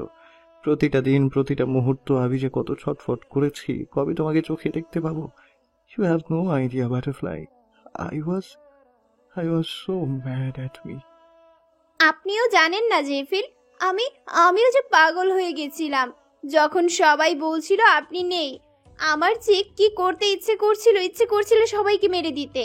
আপনাকে আমি এতটাই কল্পনা করতাম যে আমার পার্সোনালিটি ডিসঅর্ডার ছিল। আই নো বেবি, আর সব জানি। এসব নিয়ে চিন্তা করবে না আর। এসব পাস্ট, বর্তমান এবং ভবিষ্যৎ নিয়ে ভাববে। ইনান আশ্চর্যান্বিত হয়ে বলল, আপনি জানেন তার মানে কি আপনি সব সময় আমার কাছেই ছিলেন লুকিয়ে? দুর্ভাগ্যবশত না। আমি যদি তোমার কাছেই থাকতাম তাহলে লুকিয়ে থাকতাম না। ওই শরতের মতো জানোয়ার তোমার কাছে আসার আগেই রাস্তায় ওর লাশ গড়াগড়ি খেত। বাট আমার ব্যর্থতা, আমি ওই বাস্টার্ডকে নিজের হাতে মারতে পারিনি। জেহফিলের কণ্ঠে আগুন ঝরে পড়ছে, চোখে ধিক ধিক করছে আগুনের হলকা। নিজেকে ধাতস্থ করে বড় শ্বাস নিয়ে বলল, তোমার থেকে দূরে থাকলেও তোমার প্রতিদিনের আপডেট আমার কাছে চলে যেত। ইনান আর প্রশ্ন করল না, শুধু ব্যস্ত হয়ে বলল, জেফিল, আপনি আমাকে ছেড়ে আর কখনো যাবেন না তো, তাই না? ইনানের চোখের পানি মুছে দিয়ে ইনানের লাল হয়ে ফুলে থাকা ঠোঁটে ছোট চুমু খেল। Never ever, you are mine. আমি আমার জিনিসকে কখনো হাতছাড়া করি না। আমার অসতর্কতার কারণেই তোমাকে দূরে থাকতে হয়েছে। আবার হাতছাড়া হয়ে গিয়েছিলে তুমি, তার জন্য আই এম রিয়েলি সরি। কিন্তু আর না, তুমি আমার চোখের আড়ালেও যাতে না যেতে পারো তার সব ব্যবস্থা আমি করে রাখবো, আই প্রমিস। ইনান হেসে জেহফিলের গালে চুমু খায়, বুকে মাথা রেখে বলল, আমিই তো যাব না আপনার চোখের সামনে থেকে। আপনিও গেলে খবর করে ছাড়বো, যেখানে যাবেন আমাকে নিয়ে যাবেন। ঘরের বাইরে গেলেও বোঝা গেছে। ইনানের হাতের উল্টো পিঠে কিস করে মাথা নিচু করে কুর্নিশ করার ভঙ্গিতে বলল, your world is my command, princess. ইনানকে কোলে তুলে নেয় সে। লাজরাঙা বাটারফ্লাইকে সে আর ছাড়ছে না। ইনানকে বুকে নিয়ে ঘুমানো হয় না অনেকদিন। ইনানকে রান্না করিয়ে নিজ হাতে খাওয়ানো হয়নি অনেকদিন। ইনানকে শাসন করা, ভালোবাসা হয়নি আজ অনেক অনেক দিন। নির্ধারিত রিসর্টে গিয়ে ইনানকে তার রুমে নিয়ে এলো। ইনানের মনে প্রশ্ন অনেক, কিন্তু জিজ্ঞেস করতে ইচ্ছে করছে না কিছুই। রুমটা খুব সুন্দর করে ডেকোরেশন করা, সোনালী রঙের মৃদু আলোয় আলোকিত। ফ্লোরে আর বিছানায় গোলাপের পাপড়ি। মিষ্টি সুবাসে মোমো করছে চারিদিক, সাথে বাইরের হিম বাতাস এবং বজ্রপাতের গগন বিতারী আওয়াজ। কাঠভেজা ইনানকে বিছানার সামনে দাঁড় করিয়ে দেয়। সাদা গাউন ভেদ করে ইনানের ধনুকের মতো বাঁকানো দেহের প্রতিটি ভাঁজ স্পষ্ট হয়ে গিয়েছিল। এত মোহনীয় লাগছিল ইনানকে, জেহফিল চোখ সরাতে পারল না। তার চোখের সামনে স্বর্গ থেকে নেমে আসা পরি, সদ্য প্রস্ফুটিত গোলাপের পাপড়ির ন্যায় লাগছিল ইনানকে। মাতাল হয়ে যাচ্ছিল সে। ইনানের বড় আয়নার সামনে তার পেছনে দাঁড়ালো জেহেফিল। আয়নায় নিজের আবেদনময়ী প্রতিবিম্ব দেখে এত লজ্জা পেল ইনান যে সঙ্গে সঙ্গেই তার গাল এবং কান লাল হয়ে গেল। কান দিয়ে উষ্ণ ধোঁয়া বেরোতে আরম্ভ করলো। জেহেফিলের প্রগাঢ় চাহনি ইনানের হৃদয় কাঁপিয়ে দিচ্ছে যেন। লালিমা আভায় নিমজ্জিত ইনানকে দেখতে দেখতে ইনানের ঘাড়ের চুল সরিয়ে ঠোঁট বসায় সেখানে। ঠোঁট না সরিয়েই মোহিত কণ্ঠে বলল, তুমি এত সুন্দর কেন বাটারফ্লাই? কারণ আপনার অন্তর্দৃষ্টি সুন্দর। আমার অন্তর্দৃষ্টি কুলুষিত ছিল, তুমি এসে কালো মেঘ দূর করেছো। জেফিল, চলুন না কোথাও হারিয়ে যাই। কোথায়? যেদিকে চোখ যায়, যেদিকে আমাদের চেনা পরিচিত কেউ নেই। জেহেফিল দুষ্টু হেসে বলল, আমি আশা করেছিলাম তুমি বলবে আমার মাঝে হারিয়ে যেতে। কোনো দিয়ে জেহেফিলের পেটে হালকা করে মারে ইনান। লজ্জা লুকানোর চেষ্টা করে বলে, আপনি এখনো সেই দুষ্টই রয়ে গেছেন। সারা জীবনই থাকবো তোমার জন্য। একটা প্রশ্ন জেফিল, আমি আপনার আর্ট রুমের ড্রয়ারে একটা ডায়েরি পেয়েছিলাম সবুজ রঙের। জেহেফিলের হাস্যোজ্জ্বল মুখে গাম্ভীর্য নেমে আসে। রাশভারী গলায় বলল, তুমি পড়েছিলে? না, চাবি পাইনি। কি নিয়ে লেখা ছিল? জেহেফিল চুপ থাকে। বলুন জেফিল প্লিজ, কারণ আমার কল্পনার জেফিল কিন্তু ডায়েরি সম্পর্কে কিছু জানে না। আপনি যদি আমার জবাব না দেন তাহলে বিশ্বাস করতে হবে আপনি আমার ভ্রম। ওয়েল, ওটাই আসলে কিছু বাজে কথা লেখা ছিল। কি নিয়ে? মার্ডার। ইনান বিষম খায়। জেহেফিল মুখ দুহাতে রাজলাই নিয়ে বলে, বাটারফ্লাই, আমি তোমাকে নিয়ে অনেক টেনশনে থাকি সব সময়। বিয়ের আগে যখন তোমাকে দেখেছিলাম আমি ভেবেছি আমার পথে অনেক বাধা আসবে তোমাকে নিজের করে নিতে। আমি এতটাই ক্রেজি ছিলাম যে আমি ভেবেছি তোমাকে পেতে হলে আমার হাত রক্তাক্ত করতে হবে। মানুষকে মারার জন্য বিভিন্ন পদ্ধতি মাথায় ঘুরঘুর করতো। প্রতিদিন নতুন নতুন আইডিয়া আসতো আর লিখে ফেলতাম ডায়েরিতে। কিভাবে একটা মানুষকে সর্বোচ্চ কষ্ট দিয়ে মারা যায় তার পদ্ধতি, গুম করার পদ্ধতি, ইভেন অনেক সরঞ্জামেরও লিস্ট করে রেখেছিলাম। ওইসব লেখা ছিল ওই ডায়েরিতে। তুমি তুমি আমাকে ভুল বুঝো না প্লিজ। ইনান ঠোঁট চেপে হেসে বলল, আপনি পাগল। এই পাগলামি শুধু আমার জন্যই যাতে থাকে, অন্য কারোর জন্য হলে আপনার পদ্ধতিতে আপনাকেই মেরে গুম করে দিব। ইনানকে সহজ হতে দেখে জেহেফিল বাঁকা হেসে বলে, আমার মার্ডারার তুমি হলে আমি হাসি মুখে তোমার ভিকটিম হব। ইনান পায়ের আঙ্গুলের ওপর ভর দিয়ে উঁচু হয়ে দাঁড়িয়ে নিজে উদ্যোগে জেহেফিলের ঠান্ডা অথর নিজের মাঝে নিয়ে নিল। জেহেফিল যতটা উগ্র হয়েছিল তার থেকেও দ্বিগুণ উগ্র হলো ইনান। আগ্রাসী হয়ে জেহেফিলকে কামড়ে দিতে লাগলো। জেহেফিল ইনানের কোমর তুলে উঁচু করে নিল যাতে ইনান সহজেই তার কাজ করতে পারে। ইনানের হিংস্র আদর শেষে জেহেফিল ইনানকে নিয়ে বিছানায় বসে। ইনানের হাতার লেস কাঁধ থেকে খুলতে খুলতে ঘোর লাগা গলায় বলল, You are the best thing that ever happened to me, Butterfly.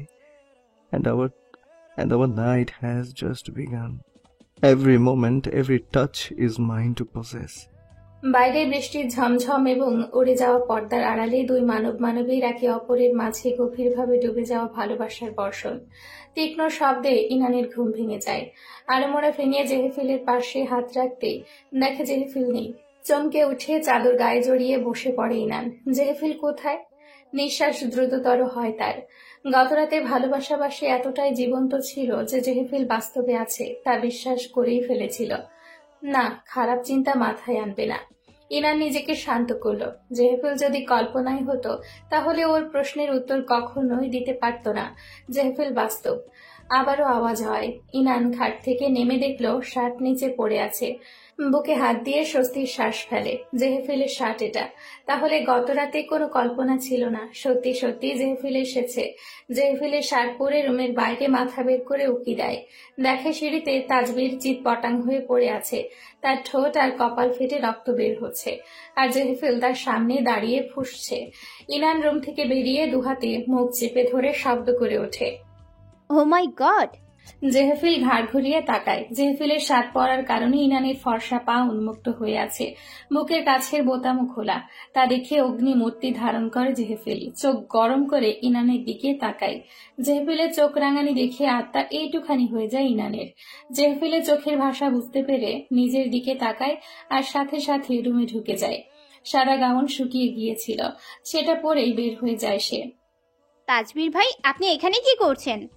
Tazbir তার আঘাত লাগা চোয়ালে হাত বুলিয়ে ব্যথাতুর গলায় বলে, দেখছো না দুলাভাইয়ের আদর খাচ্ছি। বলতে না বলতে আরেকটা ঘুষি এসে লাগলো তাজবীরের বুকে। ইনান হতভম্ব। হঠাৎ তাজবীর এখানে কেন? আর জেহেফিল এবার তাকে মারছে কেন?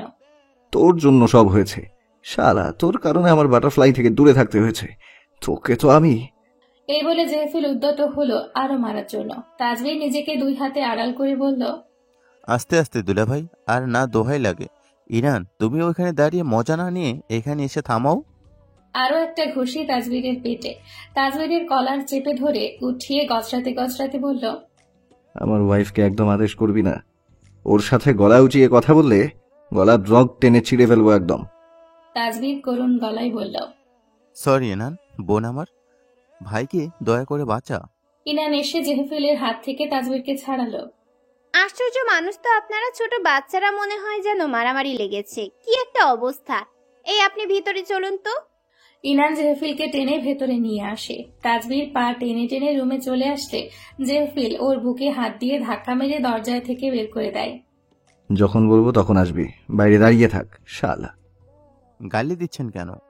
গালি দিলাম কোথায়? আমার ওয়াইফের ভাই তো শালাই লাগবে। জেহেফিল চোখ ঘুরিয়ে রুমের দরজা ঠাস করে মুখের উপর বন্ধ করে দেয়। দুজনে মিলে খাট গুছিয়ে নিচের ফুলগুলো ঝাড়ু দিয়ে রুমটাকে পরিপাটি করে তারপর তাজবীরকে ভেতরে ডাকে। তাজবীর সোফায় বসে কাতরাচ্ছে খালি। ইনান ফার্স্ট এড নিয়ে ওর পাশে বসতে জেহেফিল ধমকে ওঠে। তুমি সরো, ও নিজেই লাগাতে পারবে। তাজবীর মুখ গোমড়া করে বলল, যাও ইনান, পরে দেখা যাবে আবারও আমাকে মারবে। এই বলে নিজেই নিজের ক্ষত জায়গায় মলম লাগানো শুরু করলো। এবার চলুন, কি হয়েছে আপনাদের? তাজবীর টেবিলের উপর থেকে এক গ্লাস পানি নিয়ে ঢকঢক করে পান করে। শার্টের হাতা দিয়ে মুখ মুছতে মুছতে বলে, অ্যাক্সিডেন্টের পর জেফিলের কি হয়েছিল ও তোমাকে বলেছে? জানতে চাইনি এখনো। আচ্ছা, আমি এই জন্যই এসেছিলাম ক্ল্যারিফাই করতে। জেহফিল তো খালি নিজের কথাই বলবে আমাকে বাদ দিয়ে, তাই আমি নিজে এসেছি। জেফিল ঘাড়ে পাশোপাশ করে অবহেলার স্বরে বলে, নিজের কথা বলে বিদায় হও শালা। এই বলে সে গোসলে ঢুকে যায়। তাজবীর ইনানের দিকে ফিরল। গভীর শ্বাস নিয়ে শুরু করলো কথা। তোমরা সেদিন গিয়েছিলে ঘুরতে, ওই দিন আমি আমার কাজে বের হয়েছিলাম। ও তার আগে একটা কথা বলি, জেহফিলকে কিন্তু আমি দেখতে পারতাম না। তার কারণ ছিল ও আর আমি একই আশ্রমে বড় হই। যদিও আমি বড় হওয়ার পর একটা ফ্যামিলিতে চলে যাই আর ও একা। আশ্রমে যা হয় আর কি, আমাদের মাঝে ফাইট হয়েছিল। ফর ইয়োর ইনফরমেশন, মারামারিতে জেহফিলই শুরু করেছিল। তুচ্ছ কারণে তখন বাবা আমাকে ভালোবাসতো, সেটা দেখে মনে হয় ওর হিংসা হয়েছিল। এই জন্যই ওকে একাডেমিতে আমার স্যার হিসেবে দেখতে পারতাম না। তার উপর অপমান তো করতোই। তা আমাদের সাপে নেউলের সম্পর্ক ছিল বলা যায়। তো যাই হোক, সেদিন তোমাদের কার ক্রাশ হয়েছিল যে রাস্তায়, ওই রাস্তার নিচের রাস্তায় ছিলাম আমি। নির্জন এলাকায় পাহাড়ি রাস্তা, তার উপর পাশে একটা নদী। একটু কেয়ারলেস হলেই শেষ। সেটাই হয়েছিল তোমাদের ক্ষেত্রে। আমি যখন গাড়ি চালিয়ে যাচ্ছিলাম তখন দেখি দুইটা গাড়ি বাঁধের কিনারে হেলে পড়েছিল। দেখে মনে হচ্ছিল একটু আগে অ্যাক্সিডেন্ট হয়েছে। আমার সাথে কেউ ছিল না, না ছিল মোবাইল। আমি গিয়ে দেখি এক গাড়িতে জেহফিল আর একটাতে একজন ড্রাইভার রক্তাক্ত অবস্থায়। জানো, আমি আমার লাইফের রিস্ক নিয়ে ওদেরকে উদ্ধার করি। জেহফিলকে যখন গাড়ি থেকে বের করেছিলাম সাথে সাথেই ওর গাড়িটা নদীতে পড়ে যায়, আর ড্রাইভারটাও কিছুক্ষণ পর পড়ে যায়। ওনাকে বের করার পর আমি গাড়ি ঘুরিয়ে ওদের নিয়ে কাছেই আমার একটা ফ্রেন্ডের হসপিটালে যাই। লং স্টোরি শর্টস, জিওফিলের স্পাইনাল কর্ড বা আর একটা হাত ইনজুরি হয়েছিল, আর ওই ড্রাইভার লোকটা ছিল ট্রমেটিক ব্রেন ইনজুরিস। আমি ভেবেছিলাম পুলিশকে ফোন দিয়ে তাদের হাতে ছেড়ে দেব। তো জিওফিলের মোবাইল যখন নিলাম, ওর মোবাইলে পাসওয়ার্ড জানতাম না। তোমার নাম্বার দিলাম, হয়নি। পরে বাটারফ্লাই লিখেছি আর হয়েছে। আমি কি মনে করি জানো, ওর অ্যালবামে গেলাম মূলত এমন কিছু খুঁজে বের করতে যাতে জিওফিলকে ব্ল্যাকমেল করে অপমান করা যায়। সেই দিন ওই একটা অ্যালবাম চোখে লাগলো, যেটাতে ছিল তোমার বাবার আর তোমার একত্রে একটা ছবি। I was so shocked Ijaz খানকে দেখে। আমি তোমার আইডিয়াতে ঢুকেছিলাম, দেখলাম বাবার সাথে অনেক ছবি। আই ক্যান্ট বিলিভ দিস যে তুমি ইজাজ খানের মেয়ে ছিলে। ইজাজ খান, যাকে আমি এত বছর খুঁজেছিলাম। তুমি জানো কারণটা? আমার ইচ্ছা ছিল না জেহফিলের সাথে নিজেকে জড়ানো, কিন্তু ইজাজ খানকে শাস্তি দেওয়ার প্রতিশোধে অন্ধ হয়ে গিয়েছিলাম যে তোমাকে দাবার গুটি হিসেবে ইউজ করতে হয়েছে আমার। জেহফিল কোমায় ছিল প্রথম কয়েক সপ্তাহ। আমি পুলিশকে খবর দেয়া অফ রাখলাম। জেওফিলের উপর থেকে আমার রাগ ঝরে গেল। হয়তো তোমার ভালো থাকার খুঁটি হিসেবে ওর উপর রাগ দেখাতে পারিনি, তবে ও যে লেভেলের সাইকো রে ভাই, আমি খালি দোয়া করতাম তুমি যাতে ওর থেকে দূরে চলে যাও। কিন্তু পরে দেখি তুমিও আরেক সাইকো। তাই আর আমি মাঝে বাধা দিয়ে কি করব? দুই পাগলের সংসার করলে যদি সুখী হয় তাহলেই আমি বাধা দেয়ার কে। আর ওই ড্রাইভারকে তার ফ্যামিলির হাতে বুঝিয়ে দিলাম, মাছ দিয়ে তোমার খোঁজও নিতাম। তোমার মা মারা গিয়েছিল, আমার ইচ্ছে ছিল আমি নিজ হাতে ওনাকে মারার। আফসোস পারিনি। সত্যি বলতে কি তোমাকে ইউজ করার জন্য আমার কষ্টই লাগছিল, কিন্তু মায়ের মৃত্যুর প্রতিশোধ আরো বড় একটা দায়িত্ব ছিল। ততদিনে জানলাম তুমি নাকি অসুস্থ হয়ে গেছো জেওফিলকে না পেয়ে। তোমার বাবার অবস্থা দেখতাম, টেনশনে খারাপ হয়ে গিয়েছিল। ভালোই লাগতো আমার তখন, আর ছক কষলাম জিওফিলের সুস্থ হতে দেরি লাগতো, লং টাইম ইফেক্ট। তাই আমি ওকে এইখানে রেখেই তোমাকে নিয়ে তোমার বাবার শাস্তি দিতে চেয়েছি। জিওফিলের জ্ঞান ফিরলেও ওকে হাফ বডি প্যারালাইজ ছিল। ও সারাদিন তোমার নাম জপতো, তোমাকে দেখতে চাইতো, আর আমাকে গালিগালাজ দেওয়ার তো আছেই। কেন আমি তোমার কাছে ওকে যেতে দিচ্ছি না? ব্লা ব্লা। আমি আমার ব্যাপারটা নিজের মাঝে রাখতে চেয়েছিলাম, কিন্তু ও এতটাই হিংস্র হয়ে গিয়েছিল যে বাধ্য হয়ে আমাকে বলতেই হয়েছিল। তবে তোমার অসুস্থতার কথা প্রথমে চেপে গিয়েছিলাম। ইজাজ খানের কুকীর্তির কথা বলেছিল জেহফিল ইজাজ খানকেও দেখতে পারতো না। আমাদের দুজনের পথের কাটা ছিল উনি। সো ও কনভেন্স হলো। ওর বুদ্ধিতেই আমি তোমার পাশে বাসায় উঠলাম। জেহফিলের টাকা দিয়ে কিনেছিলাম। প্রতিটা দিনের আপডেট চলে যেত ওর কাছে। যখন তোমার অসুস্থতার কথা শুনলো, ও তো পারে না আমাকে মেরেই ফেলে।